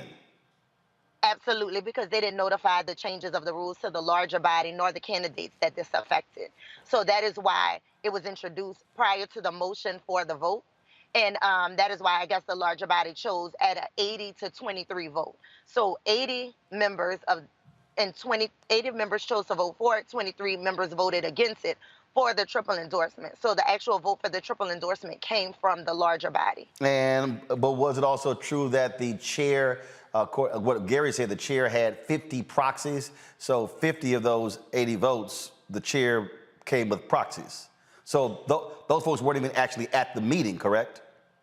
Correct. So 50 of the votes did come from proxies, but these proxies were turned into the chair, so the chair entered them in. So I don't know how many proxies were directly given to Katie Barnhart, who is the chair. I don't know how many were actually physically sent to her, but multiple people show up at these meetings with proxies all of the time. It happens every single meeting. Got it. We talked, again, we laid out what those issues are. Look, you got significant number of black people in Louisiana who are not registered, but you also have low turnout in your largest cities. What are you going to do? What can you do to increase that voter turnout? Well, one of the main things that we're doing is we're making sure that people who have been disenfranchised and stripped of their right to vote, because we do know that Louisiana incarcerates the most people per state and incarcerates the most people per capita than anywhere in the world. We do know that now that these people have their rights restored, and in order to vote in certain instances, it's imperative that we get the message out to those folks, starting one with that. Secondly, a lot of people have felt like they haven't been a part of the conversation, specifically rural Louisiana. And I think that me putting them in the forefront and getting out in rural communities and talking to rural folks and letting them know that, hey, I'm also from the country. I'm just a country girl who likes to ride on ATVs, who have been fighting for the liberation of people ever since my own liberation occurred, and let them know that I'm going to fight for them on every front. I do believe that every solution that we have exists in community, and it is my job, it is the calling on my life to make sure that I am connecting with community, to make sure that we get the solutions and give people access to the spaces that they are traditionally locked out of. I think that this road is not an easy one. Louisiana has never elected a Black woman statewide to any office. So we're already starting with odds that seem like they're insurmountable. But, you know, I've been told multiple times, time and time again, about things that I can't do, things that I won't do, and nobody is going to outwork me in trying to make sure that Louisiana elects the first Black woman to a statewide office. All right, Syrita Steib, we surely appreciate it. Thanks so much. Good luck. Yeah, and Roland is Steib. I'm sorry, So it's that Steib. Okay, all right. It's the German side, you know? No, you said the German side? Okay, Syrita Steib. Yes. All right, we appreciate it. Thanks a lot. Yes, have a good day. Thank you for having me. All right, folks, got to go to a break. We come back, we'll talk FAMU.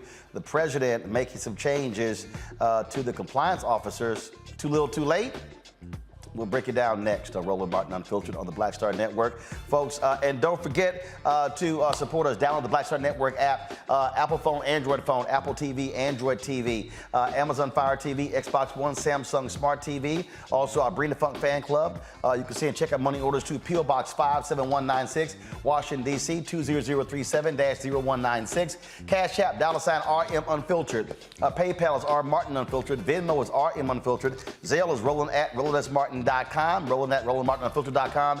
And folks, the book is out September 13th, White Fear. You can pre-order the book on these platforms right here: Ben Bella Books, Amazon, Barnes & Noble, IndieBound, Bookshop, Chapters, Books A Million, and Target. And so get your pre-order your copy. You could also call a Black bookstore and pre-order the book as well. White Fear, How the Browning of America is Making White Folks Lose Their Minds, I dare say, is real timely. Back in a moment.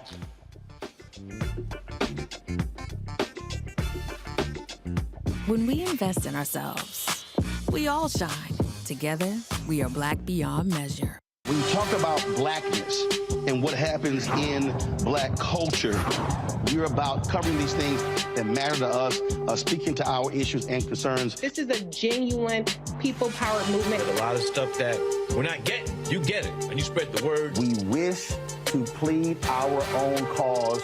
Too long have others spoken for us. We cannot tell our own story if we can't pay for it. This is about covering us. Invest in Black-owned media. Your dollars matter. We don't have to keep asking them to cover our stuff. So please support us in what we do, folks. We want to hit 2,000 people, $50 this month, raise $100,000. We're behind 100,000, so we want to hit that. Y'all money makes this possible. Check some money orders. Go to P.O. Box 57196, Washington, D.C. 20037-0196. The Cash App is $RM Unfiltered. PayPal is R Martin Unfiltered. Venmo is RM Unfiltered. Zelle is RolandSMartin.com. When we invest in ourselves, we're investing in what's next for all of us. Growing, creating, making moves that move us all forward. Together, we are Black beyond measure. I'm Bill Duke. This is Diala Riddle. What's up, y'all? I'm Will Packer. I'm Chrisette Michelle. Hi, I'm Chaley Rose, and you're watching Roland Martin Unfiltered.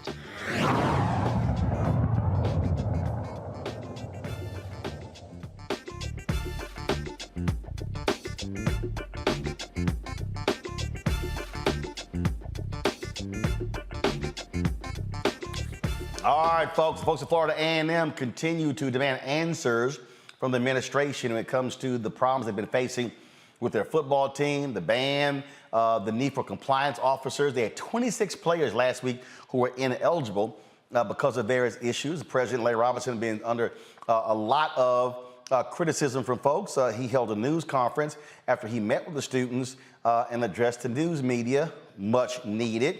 We've been inviting him on this show for the past 3 days.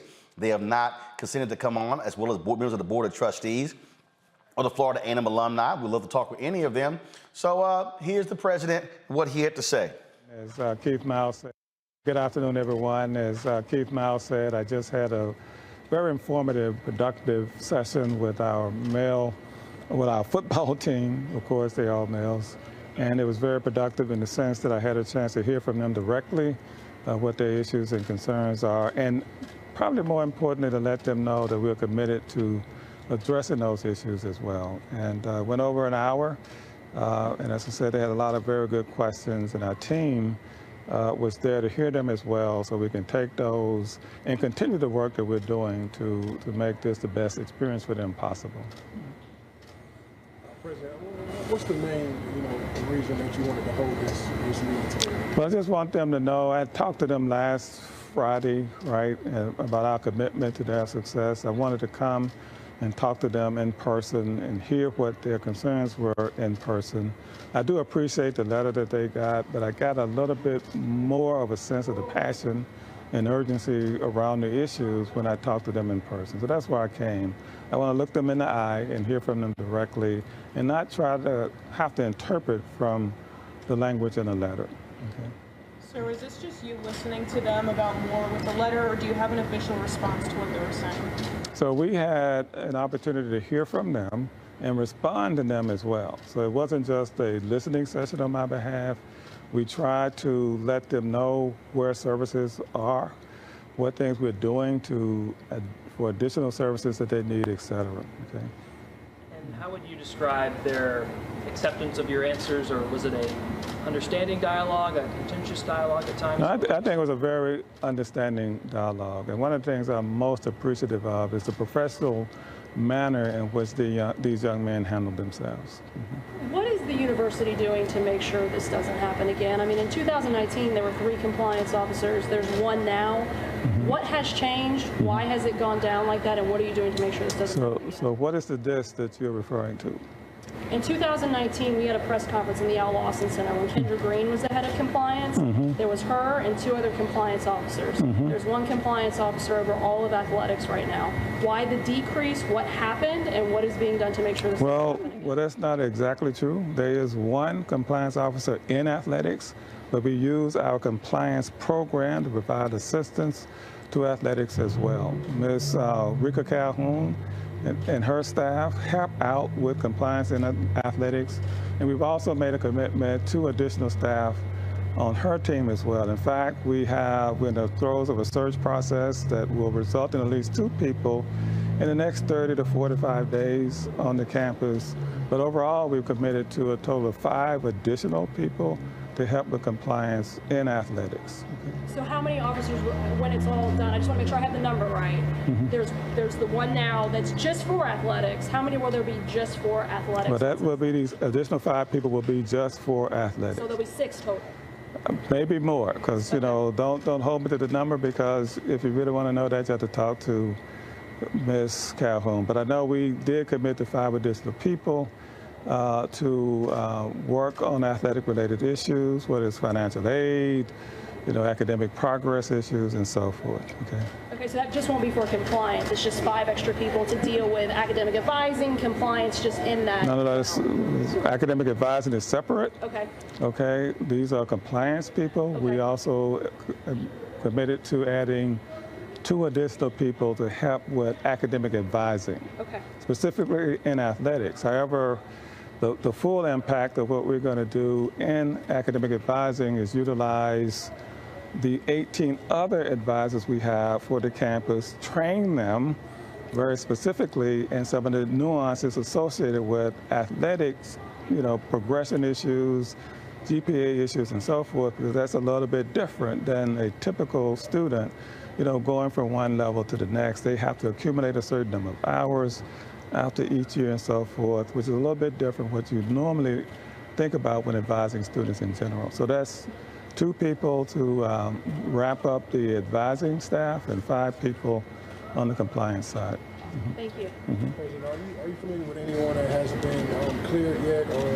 Well, I can't speak to that specifically because of FERPA issues. All I can tell you is that we're continuing to work with our compliance team, athletic coach, and others to submit additional names to the NCAA for clearance, okay?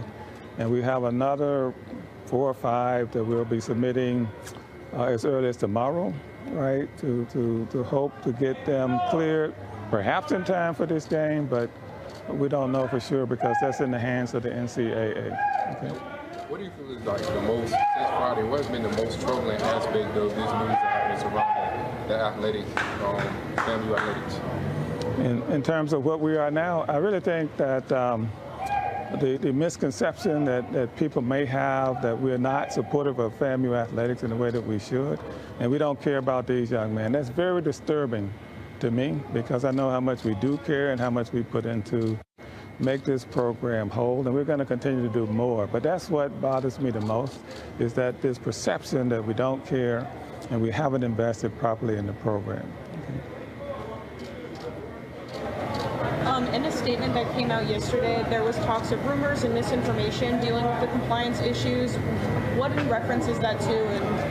And I didn't issue a statement that referenced, well, here's what I said, that, and I said this to the young man, that talking to them directly, right, gives me a better indication of what their concerns are, as opposed to trying to sort through what's in a letter or what's out there in social media and elsewhere. I cannot, be held accountable for all of that. I wanted to hear from the young man directly, and that's what I had the opportunity to do this afternoon. The idea or the allegation that the academic advisement a player got set him up to fail, so to speak, or put him in a position where he is this week, that idea was expressed in that letter. Did you agree with that, or what's your reaction to that, and do you have faith in your academic advisement team? So we're having, right now, for those persons who feel like they were misadvised, they're speaking with our academic affairs people to see what that was and what might be done if indeed that did occur. It is a bit different, as I said, in the academic advising for student athletes than it is for regular students. And if they didn't get that from the right person, that could have been the case, but I'm not suggesting that it was. All I'm trying to do now is look at the situations that are here now and making sure that our team is working on those on each of the students' behalf. When do you hope to have everybody on campus, all the extra people you guys plan to hire? When do you hope to have everybody here on campus? So for the academic, the compliance people, we're talking about, I think about 3 of them will probably be here within the next 45 to 60 days. But for everybody, we're shooting to make sure all these things are in place by the end of the fall semester. Okay. As you know, we're in a very interesting situation in terms of employment, people moving around and leaving jobs, and so it's not as easy as it might sound, right, to get people here, but we're going to do our best to get these people here and underground prior to the end of the semester. What can you speak to just on, Willie addressed on Monday talking about the HBCUs sometimes have to be innovative because there is a budget shortfall compared to maybe bigger institutions. Can you speak to that and maybe clarify for some people that just don't understand how this happened? What struggles do you guys face that maybe some other schools don't? Yeah, so the basic issue is how much resources do you have, period. And so some institutions, whether they're HBCUs or not, that have low resources, they have to be very mindful of how they allocate and utilize those resources to get the greatest impact. And then in addition to that, in Florida, as you know, we do have other restrictions on how we can assist athletics with other state funds. And so that's another, challenge for us here in the state university system, in particular for FAMU, because we are a low resource institution. And so we have to look to make those investments in the right places to have the greatest impact. For example, what we're doing in compliance is utilizing our ability to hire those people in our division of compliance as opposed to having them on the athletics payroll. And so although there's one person on their payroll, there'll be a full team of people working to assist athletics in terms of compliance.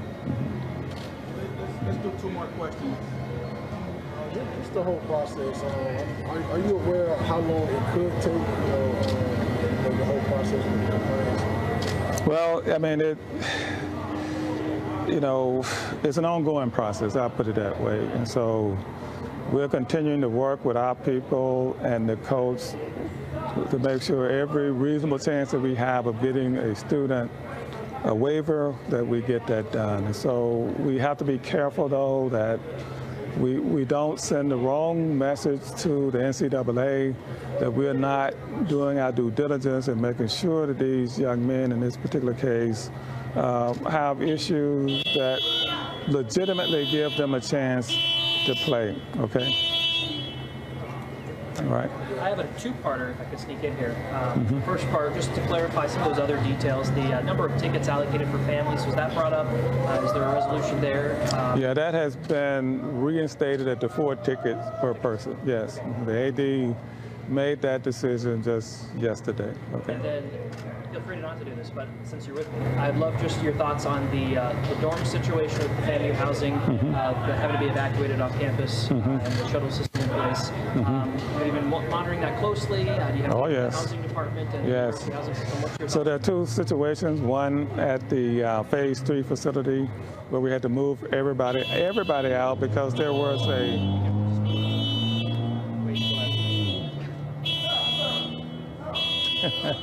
bound to happen, right? Well, you know, the good thing is not the marching 100. We wouldn't be able to hear anything. But yeah. So in order to accommodate a problem in a very small number of apartments, when you start fumigating and so forth, you can't have people there, and then you just can't do 1 or 2 places because the way pests move. They'll go to the room upstairs or next door, and so we moved everybody out. So those students in Phase 3 will be moving back on Thursday, okay? And then a totally separate issue is the fire that was started in Polkinghorn Village that, activated the sprinkler system and it did some water damage there.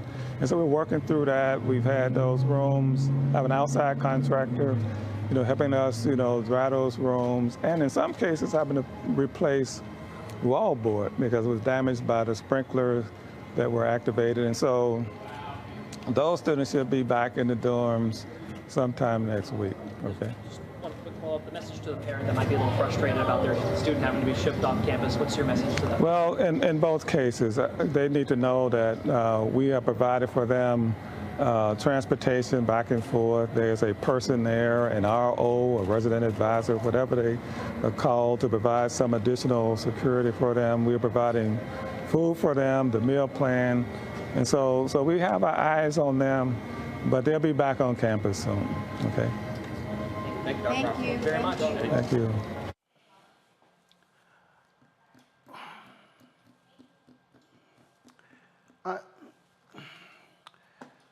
The head coach of the Florida A&M football team talked to a local reporter, and he offered his support for his players. Watch this.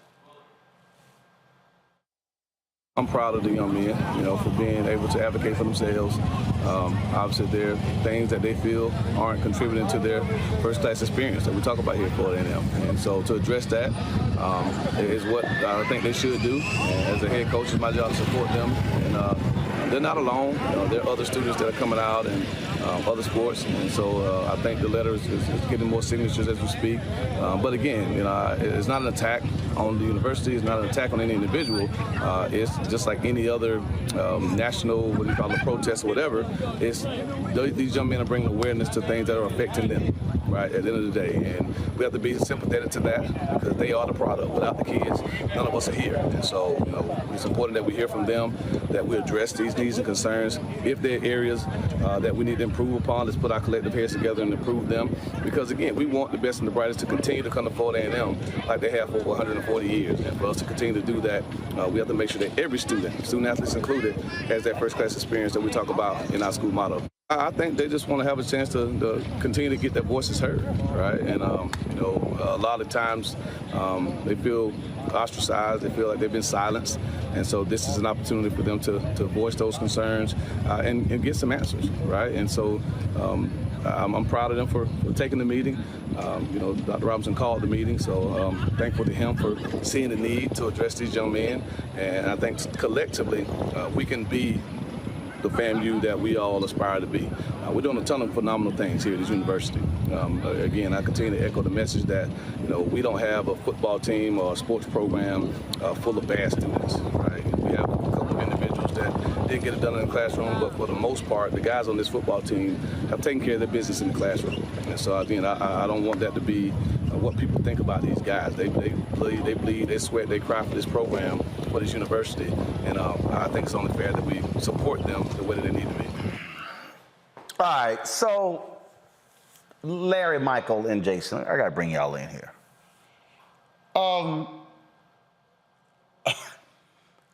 The president says, now I have a better understanding of a sense of urgency after talking with the players. Bruh, you had 26 players ineligible last week.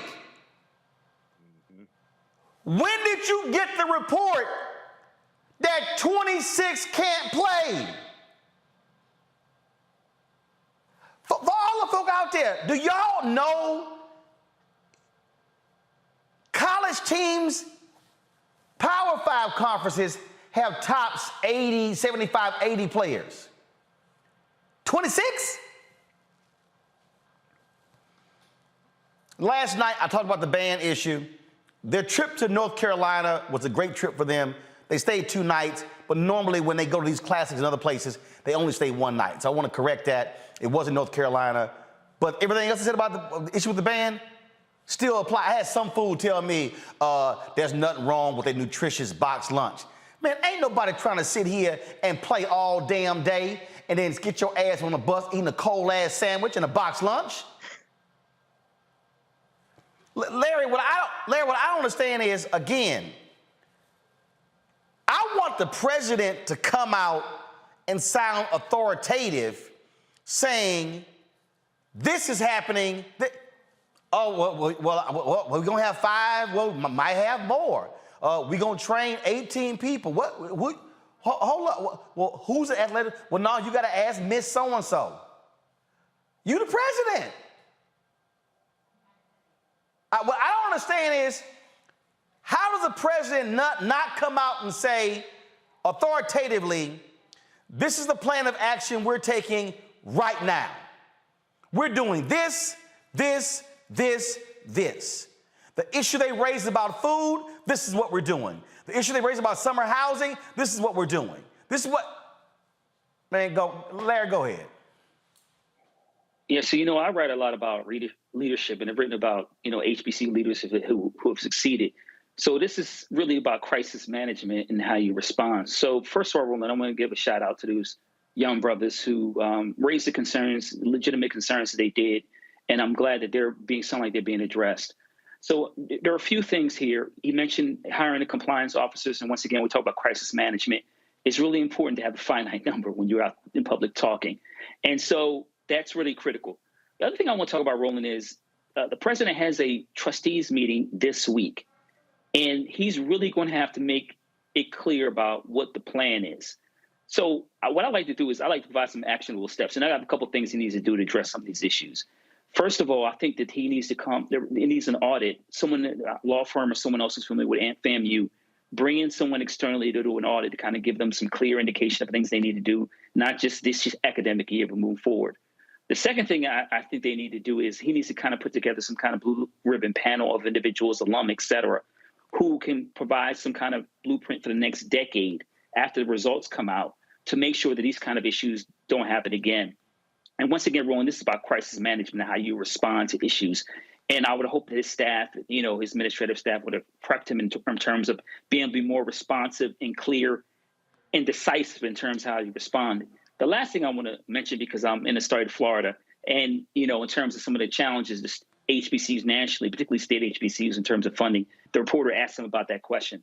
And that's an ongoing issue in terms of, we've seen that in Tennessee, Mississippi, Maryland, and other schools in terms of how state HBCUs are treated. So the idea about how HBCUs are funded or not, or underfunded, is a critical one. But I think it's really important by the end of this week that the president has a clear indication of how many compliance officers and what is the long-term plan to ensure this doesn't happen again, because they had something similar happen a few years ago. I don't understand. If you're the president, I want to know quickly if 26 players are ineligible for the first game of the year, Jason. Yeah, as you know, I'm on a campus right now. That's where I am. I'm not on an HBCU campus, but I'm on a PWI, and I can tell you that this is a really unfortunate situation that I'm seeing for FAMU, because one of the things that we were all talking about a few years ago is Division I athletes maybe starting to go more to HBCUs, particularly the really elite athletes. And I think the people who are making arguments that maybe they shouldn't do that talked about the resources that they have at some of these major Power 5 institutions, and the fact that they're going to have lots of academic advisors. And it just horrified me when I read the part about the young man who passed all his classes but was still ineligible because he wasn't getting the right advice from academic advisors. I can tell you, I get numerous emails from academic advisors coming from the athletic department at the University of Maryland. So I know how many different athletic advisors that we have here at an institution that's well-funded by the state. So I would agree with what Larry was saying, that there needs to be some institutional changes. There are people that need to take responsibility for what happened, and they need to certainly make sure that this never happens again, because not only are people, just like in general, when something happens with a white institution, people look at that white institution in isolation. The University of North Carolina, the University of Maryland, the University of Delaware, they look at it in isolation. When it happens at an HBCU, people look at it as it's representative of all HBCUs. So it's really, and that's unfortunate, but that's the way it is. So it's really important that they get this together and work it out, because these young men are being harmed unnecessarily and unfairly. And so they really need to take responsibility and make some changes. And Michael, that's the thing for me. I don't want a young brother to go, or a sister who plays another sport, saying, man, they ain't got their stuff together, so I'm not going. That's the whole point. This brother, Isaiah, top linebacker in all of FCS, top linebacker. Mm-hmm. He chose to come to Florida A&M. You don't want to be in a situation where the next star athlete says, hey, man, look, I don't know. They messed up a homeboy, and he got a 4-game suspension. Now his lawyer is trying to get it reduced, but guess what? North Carolina game was already passed. As I said last night, when you're a star player, when you're trying to go to the NFL, they want to see how you played against other elite players. That brother now does not have the tape to show how he would have performed against North Carolina. That is what will cause future star players to say, hey, man, if y'all stuff raggedy, I can't come. That's why your stuff can't be raggedy. Exactly. You know, this has wide-ranging ramifications, Roland. And this is at the same time when there was a video that's circulating around hip-hop artists and lecturer David Banner, who I know talked about African-Americans should, more African-Americans should go to HBCUs, or they should only go to HBCUs, things like this. And you have a push from, in the past year, a real push in the past year or two for more elite African-American athletes to go to HBCUs. And we see primetime Deion Sanders has been pushing for this as well. So when you look at something like this, you have, according to the USA Today, you have one academic advisor and compliance officer, basically, for over 300 students. Okay, one academic advisor, compliance officer for over 300 students. And apparently, some of them are not getting the right advice on how many credits they need to take, the proper classes, and they become ineligible. But also compounding that is their student financial aid is late in being delivered to them as well, which compounds the issue. Okay, so you may not be able to play, and then at the same time, your student financial aid is late, and this is being put into the media as well. So when you are the president of an organization like this, the buck stops with you, and you have to, when you come before the media, you have to come with clear-cut answers, explanations, and solutions. So hopefully they get this rectified. And I agree with Dr. Jason Nichols. This should not be representative of all HBCUs. There are about 103 HBCUs, but this is not a good story. This is not a good look for Florida A&M. It's not, and the bottom line is you get the stuff taken care of so you don't have any of those future problems. All right, folks, real quick here, North Carolina town has voted to fire its first black city manager a month after its entire police department resigned by a vote of 3-2. The Kinley Council voted during a special session to terminate Justine Jones' contract. The decision comes about a month after Kinley's entire police force resigned over claims Jones created a difficult work environment. After meeting in the closed session about 2 hours, Mayor Toohey Hales told a local station the investigation into the claims of a toxic work environment did not significantly impact the decision to fire Jones. Well, why in the hell is she fired? I'm just saying. That's kind of basic. Folks, a former Maryland mayor who died by suicide was accused of using federal funds that were supposed to go to a public charter school during the pandemic for his own personal gain.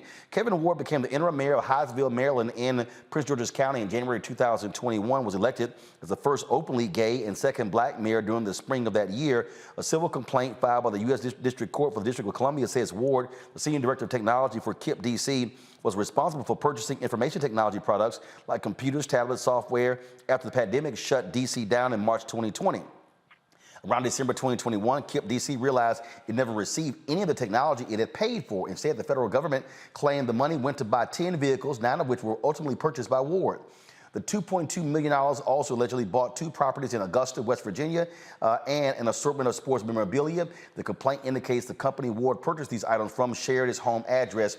KIPP DC received about $4.8 million in federal funding. Also, folks, in Georgia, a judge ruled that Governor Brian Kemp must can't wait until after the November election and testify before a special grand jury investigating possible illegal attempts by Trump and others to influence the 2020 election in the state. Kemp's attorneys tried to argue immunities related to his position as governor should protect him from having to testify, but Fulton County Superior Court Judge Robert McBurney, overseeing the special grand jury, disagreed. The judge said the governor must appear before the panel, but granted Kemp's request to delay that testimony until after the November 8 election. He faces a rematch with Democrat Stacey Abrams.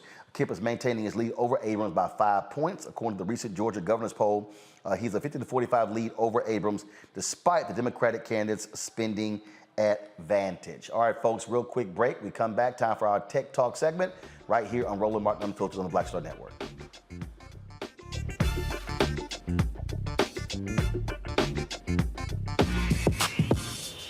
When we invest in ourselves, our glow, our vision, our vibe, we all shine.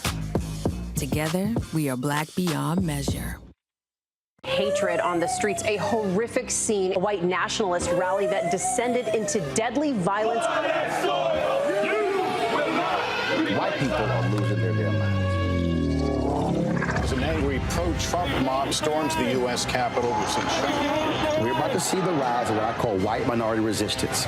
We have seen white folks in this country who simply cannot tolerate black folks voting. I think what we're seeing is the inevitable result of violent denial. This is part of American history. Every time that people of color have made progress, whether real or symbolic, there has been what Carol Anderson at Emory University calls white rage as a backlash. This is the rise of the Proud Boys and the Boogaloo Boys. America, there's going to be more of this. Here's all the Proud Boys, guys. This country is getting increasingly racist in its behaviors and its attitudes because of the fear of white people. The fear that they're taking our jobs, they're taking our resources, they're taking our women. This is white fear.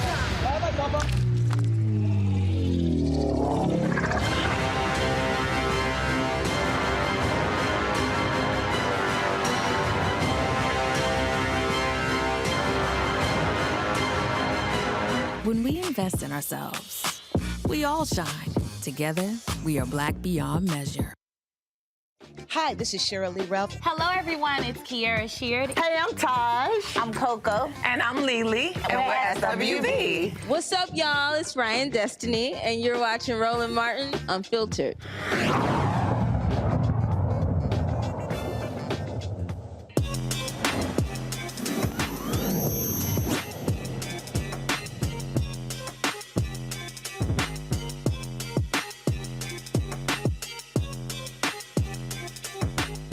All right, folks, welcome back. Let's talk about our Tech Talk segment. Check it out, folks. One man got pulled over, he said, about 3 times a week. We deal with these stories constantly, daily encounters between police and others. And so this brother decided to create the Legal Equalizer app that promotes people to know and understand their rights while interacting with police safely. Joining me now from Atlanta is the founder and CEO of the Legal Equalizer app. Is it MBY, pronounce it correct? MBGY. Okay, so exactly what happened here? Well, the idea for the app actually started after Ferguson with Mike Brown. And so what happened there was I was on my Facebook and I saw my friends I went to college with and the friends I went to high school with having completely different reactions to what happened in that situation. And the whole time I was wondering exactly why nobody had a phone to pull out and record the incident so we wouldn't have this he said, she said crap. And so fast forward that December, I got pulled over 3 times in a week by DeKalb County Police in Atlanta. First time was in my own neighborhood. Officers pulled me over and literally when he saw my ID, he said, "Oh, you live here, you're free to go." And I asked him why he stopped me. He was like, "No, you're free to go." Wouldn't tell me why. Next time I got pulled over, it's the only time a judge has ever apologized to me in court. I had a ticket the officer printed that said I was at a stop sign for 3 seconds and not for 5 seconds. And so when I went to court, the judge dismissed that, apologized. And so the third time I got pulled over was December 12th, 2014. I was heading to work, and at that time I was working at Allstate. Officer gets behind me, and I knew I've been pulled over twice in the previous 9 days by the same department. I'm not speeding, have my insurance, everything is okay. He finally puts his lights on, pulls me over. He tells me I have a warrant for my arrest. I tell him, "No, I do not, sir." And he was like, "Well, you seem shocked." I was like, "I am. I've been pulled over by your same exact department twice, and neither one of those officers mentioned a warrant." So his next story was then maybe the system was down and it wasn't working. And I was like, "Sir, I have a printed ticket from your department here. If the system worked well to print, it should let him know that I had a warrant." And so I probably would have never had an app if he had just been like, "Sit in your car, wait while I go check on this." But instead, he had me get out of my car, wouldn't let me call my mom, wouldn't let me call my job, put me in handcuffs in the back of his car. And instead of him sitting in the car with me calling in the warrant, I noticed he was walking around my car with a flashlight just looking to see if he could find something. And finally, after like 5-10 minutes, he was like, "Oh, it's an invalid warrant, you're free to go." And then my mother and I went and made a complaint the next day. It's the only time I've made a complaint. I've been pulled over probably over 150, 120 times in my life. Only time I've made a complaint. And they said that he did everything and I should do something about it. So when I started the app, it wasn't to create a business or anything. It was literally, I wanted something at that point in time where if I got pulled over, my loved ones knew where I was. And there was a video because I was tired of that narrative at that time of any time a black person got beaten up, it was what did they do? What's their history? How they escalated? So that was the initial impetus for me to even start this idea and get it going. And again, a lot of people just like perfect example, the brother who was watering, the flowers last week, and a cop says, "Give me your name." The brother says, "I was a cop. I don't have to give you my name." He was correct. Alabama law says he did not have to give him name. The cops lied. That brother knew his rights. And so a lot of folks, and again, and people don't understand is, in some states, you do have to give your name. And so people have to understand what the state law is, where they are. So for your app, does it provide that? That is, depending upon where you live, this is what it says, what you must say or do in your state? So what we have in the app right now, we have your Bill of Rights and things there, but for each individual state, we went in, we have laws for like marijuana laws, reckless driving laws, DUI laws, gun laws, and things like that. But is it broken down by state? Yes, sir. It is broken down by state. So the marijuana laws for Georgia are different than ones for South Carolina. Yep. Gun laws in Georgia different than gun laws in Florida. So we have those by the states in there as well. And reason being, to be honest, Walter Scott case was the one that changed that for me. And if you remember, Walter Scott got put up for having a broken taillight. Yep. And with that broken taillight, he was afraid when the cop got his license, they would find out he was missing child support payments. So that's why he got out to run. Well, in state of South Carolina, it's legal to have one broken taillight. It's illegal to have two. Wow. So if the man had known that, he could have said, "Thank you for telling me this, officer. I'll go get that one fixed. But am I free to go? I didn't break any laws." We wouldn't even gotten to that point. And so it's things like that where I think about how many of us didn't know the law or didn't know something like that. And it's also why I want to get attorneys involved with this app eventually, because I don't want us to be trying to be our own lawyers. Yep. I would like people like the National Bar Association. I've talked to Dr. Carlos Moore before. I'd like for them to get their members on here and to be able to on the app and help us in real time as well when we need them to be able to tell us our rights as well. All right, I got some questions from my panel. Michael, you first. All right, this is a great app. I just downloaded it. Hopefully I never need it. But one of the features that you have here, brother, is know your rights. So can you give, it says learn when and how to respond in an encounter. So can you give us one or two tips that are some of the most popular experiences or occurrences that we need to know in an encounter with police? Well, the first thing I tell people is that one of their rights is they have the right to record that officer as long as they're not interfering with their duty. So in police style, most people are afraid of that, right? Most people are afraid to record and get that out. But as long as you're not afraid of interfering with the officer's duty, you have the right to record and you have the right to get that. And so that's one thing people, will know that as well. And second thing I tell them is what all attorneys tell me is you have the right to say nothing. You have the right to say no. And what people should know is that a lot of these officers aren't on your side. And even me growing up, my parents told me, listen to what they tell, follow their law because it's the get home. And we can get home safely without having to surrender our rights and get us in more trouble just by listening to and following everything that they say or do. And so that's the other point is that we do have our rights that we can exercise as well in those times where we can say, no, if you want to search my vehicle, you need a warrant. You pulled me over for this. The next question, am I free to go? And so it's different things like that I would like more people to understand and learn at this point in time where, hey, you do have some rights at this point you can exercise as well. Thank you. Larry. Yeah, really quickly here, I was curious in terms of what kind of marketing you've done regarding the app and also in terms of the number of downloads you're seeing. Yeah, so marketing, lucky for us, we have a PR firm that's been working for us for the past couple of years, and they've been getting us stuff for free. So we normally will do interviews if there's like a shooting or incident in a certain town, whether it's Akron, Phoenix, Albuquerque, Atlanta, we'll get some of that. I've done one national media with the crazy guy running for senator in Pennsylvania now, Dr. Oz, when he had a TV show. So that was just national media stuff, but it's been done a lot of word of mouth. And right now, as far as usage, we have over 500,000 registered users. So that's over 500,000 people that have downloaded the app and either given us their phone number, email, or social media to register and use it. And in the tech space, I can say we're one of the few companies that has more registered users than we've raised money in our 7 years. And so that's one of the things we've had to work on a bootstrap. And, Ron, you know about this with Black media and how you have to earn and get money and work and bootstrap your stuff. It's been the same kind of thing, but I'm happy to say we've got over 500,000 registered users, even with, that little bit of funding we've had. Wow, that's awesome there. Jason. So, first of all, thank you for what you've done. My question is a little more specific, and it may be difficult to answer, so I totally understand it if you can't answer it. But I know in Arizona that they've banned recording the police within 8 feet. If you are at a stop and you pull out your phone and that police officer is near your window, can you still use the app, or would they have then justification to arrest you and take your phone away?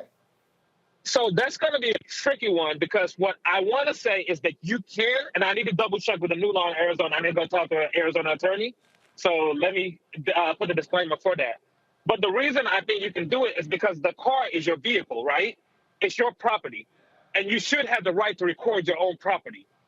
And so I believe as long as what the law was, if it's somebody getting arrested outside, people walking up to that arrest and being like, 2 feet of that and interfering with that. But I need to double check, but I'm pretty sure you have the right to record within your own property. So if you had even like a dash cam or something in here, you have the right to record that. And so I believe that's the law, but I will double check and make sure I can talk to an attorney in Arizona that can let me know that for a fact. And that's the kind of reason, that's kind of information you need to know on your app that people need to realize. And also, a lot of people also don't understand consent laws. So for instance, there are some states, there are one-party consent states where only if one party is you. Other places, before you can record someone, you have to have two-party consent. So when I had an issue with United Airlines when I was at the Las Vegas airport, the woman at the counter was like, "Are you recording me?" And I was like, "Why don't you focus on your own business?" I said, "Well, I'm over here focusing on mine." And what happened was, before I started recording, I looked up what was the law in Nevada to record someone, and Nevada law required two-party consent. So I couldn't just start recording on my phone my interaction with her, because she would have had to have given her consent to be recorded. So again, people need to understand the laws are different in your state. That's why when Omarosa was in the White House and people were like, "Oh my God, she didn't get consent to record." Washington, D.C. has one-party consent. So got to understand what the laws in your state. Well, look, this is absolutely great. Again, tell folks the app where they can get it. It's Legal Equalizer. It's a completely free app. You can get it on the Apple Store or the Google Play Store. And once again, the app will let you alert your loved ones your exact location of where you are when you're stopped. Allows you to record the encounter, but even better now, we've built our own live stream so your loved ones can be eyewitnesses during that stop. So by the time the officer is at your door, they'll be looking at your phone. They can see your wife, your husband, your brother, your best friend, and those people will be eyewitnesses to record that stop in real time. And so that's the app, and it's currently working. This is precisely why when we created this show, created this network, we want to create this segment to give African-American entrepreneurs who are doing things in the tech space an opportunity to show their wares. And Bob, we appreciate it, man. Thanks a bunch. Thank you so much. All right, then, folks, that is it for us. Larry, Michael, Jason, thank you so very much for joining us today on the panel. Some of y'all have been posting in the camera. Which one camera here? This one right here. Folks have been posting. So I got this shirt at the Cynthia Entertainer golf tournament. And so which one am I on? I don't know what 7. Which one am I on? There you go. All right, so y'all can actually see it. So they actually had this slogan. Now, y'all know me, I don't want them tie-dye, but the slogan was pretty cool that I like it. And it said, if it doesn't bring peace, profit, or purpose, then don't give it your time, energy, or attention. A whole bunch of folk should take that to heart, because it's a lot of people they put a lot of time and energy on stuff that ain't doing nothing for them. And so I'm a firm believer in that. And so Cynthia Entertainer, thanks a bunch. Bill Hammond, thanks a bunch for supplying us with the shirts. I appreciate it. Hey, y'all, tomorrow I'm going to be broadcasting from Houston. I'm going home for Labor Day. My parents wanted our family to get together, so I am headed to H-Town. Looking forward to that. So I'll be broadcasting from there tomorrow. So looking forward to it. And then, of course, let me tell you right, we do not have a show on Friday. We're out, gave folks the day off. And so we'll be back on Tuesday. I'll be from New Orleans, and it's going to be a major announcement from New Orleans next week. Oh, I can't wait to tell y'all. But trust me, it's going to shake some folks up. So I'm looking forward to being there. So that's in New Orleans next week. So I'll be in New Orleans next Tuesday and Wednesday, and for a news conference taking place on Wednesday. And so it's going to be fantastic. And so we'll let you know exactly what that is.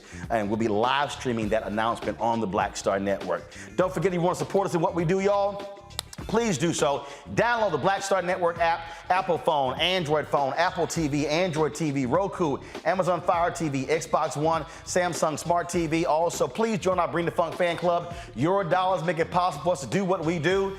Send your checks and money orders to P.O. Box 57196, Washington, D.C. 20037-0196. Cash App is $RM Unfiltered. PayPal is R Martin Unfiltered. Venmo is RM Unfiltered. And Zelle is rolling@rollingsmartin.com, rolling@rollingmartinunfiltered.com. Dennis Frazier, thank you for your donation. I appreciate it. Karen Jenkins, thank you very much for yours as well. Thelma Kinchin, Cedric Smith.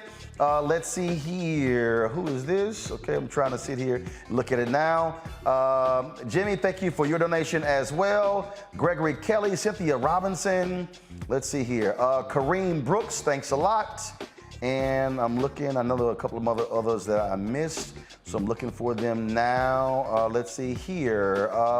Patricia Metley, thank you so very much. Shalinda Lewis, thank you so very much. Alonza Montgomery, thanks a lot. Sule Craig Williams, thank you so very much. April Champion, thanks a lot as well. And y'all don't forget, White Fear is right here. It, of course, comes out September 13th. Pre-order now. We want to make the bestsellers list. You can get your book from any of the these folks. Ben Bella Books, they are the publisher with me, and we co-own the book. Amazon, Barnes & Noble, IndieBound, Bookshop, Chapters, Books a Million, Target. You can also call your local black bookstore and order the book through there as well. White Fear, How the Browning of America is Making White Folks Lose Their Mind. It is timely with all the stuff Trump is doing and these MAGA Republicans.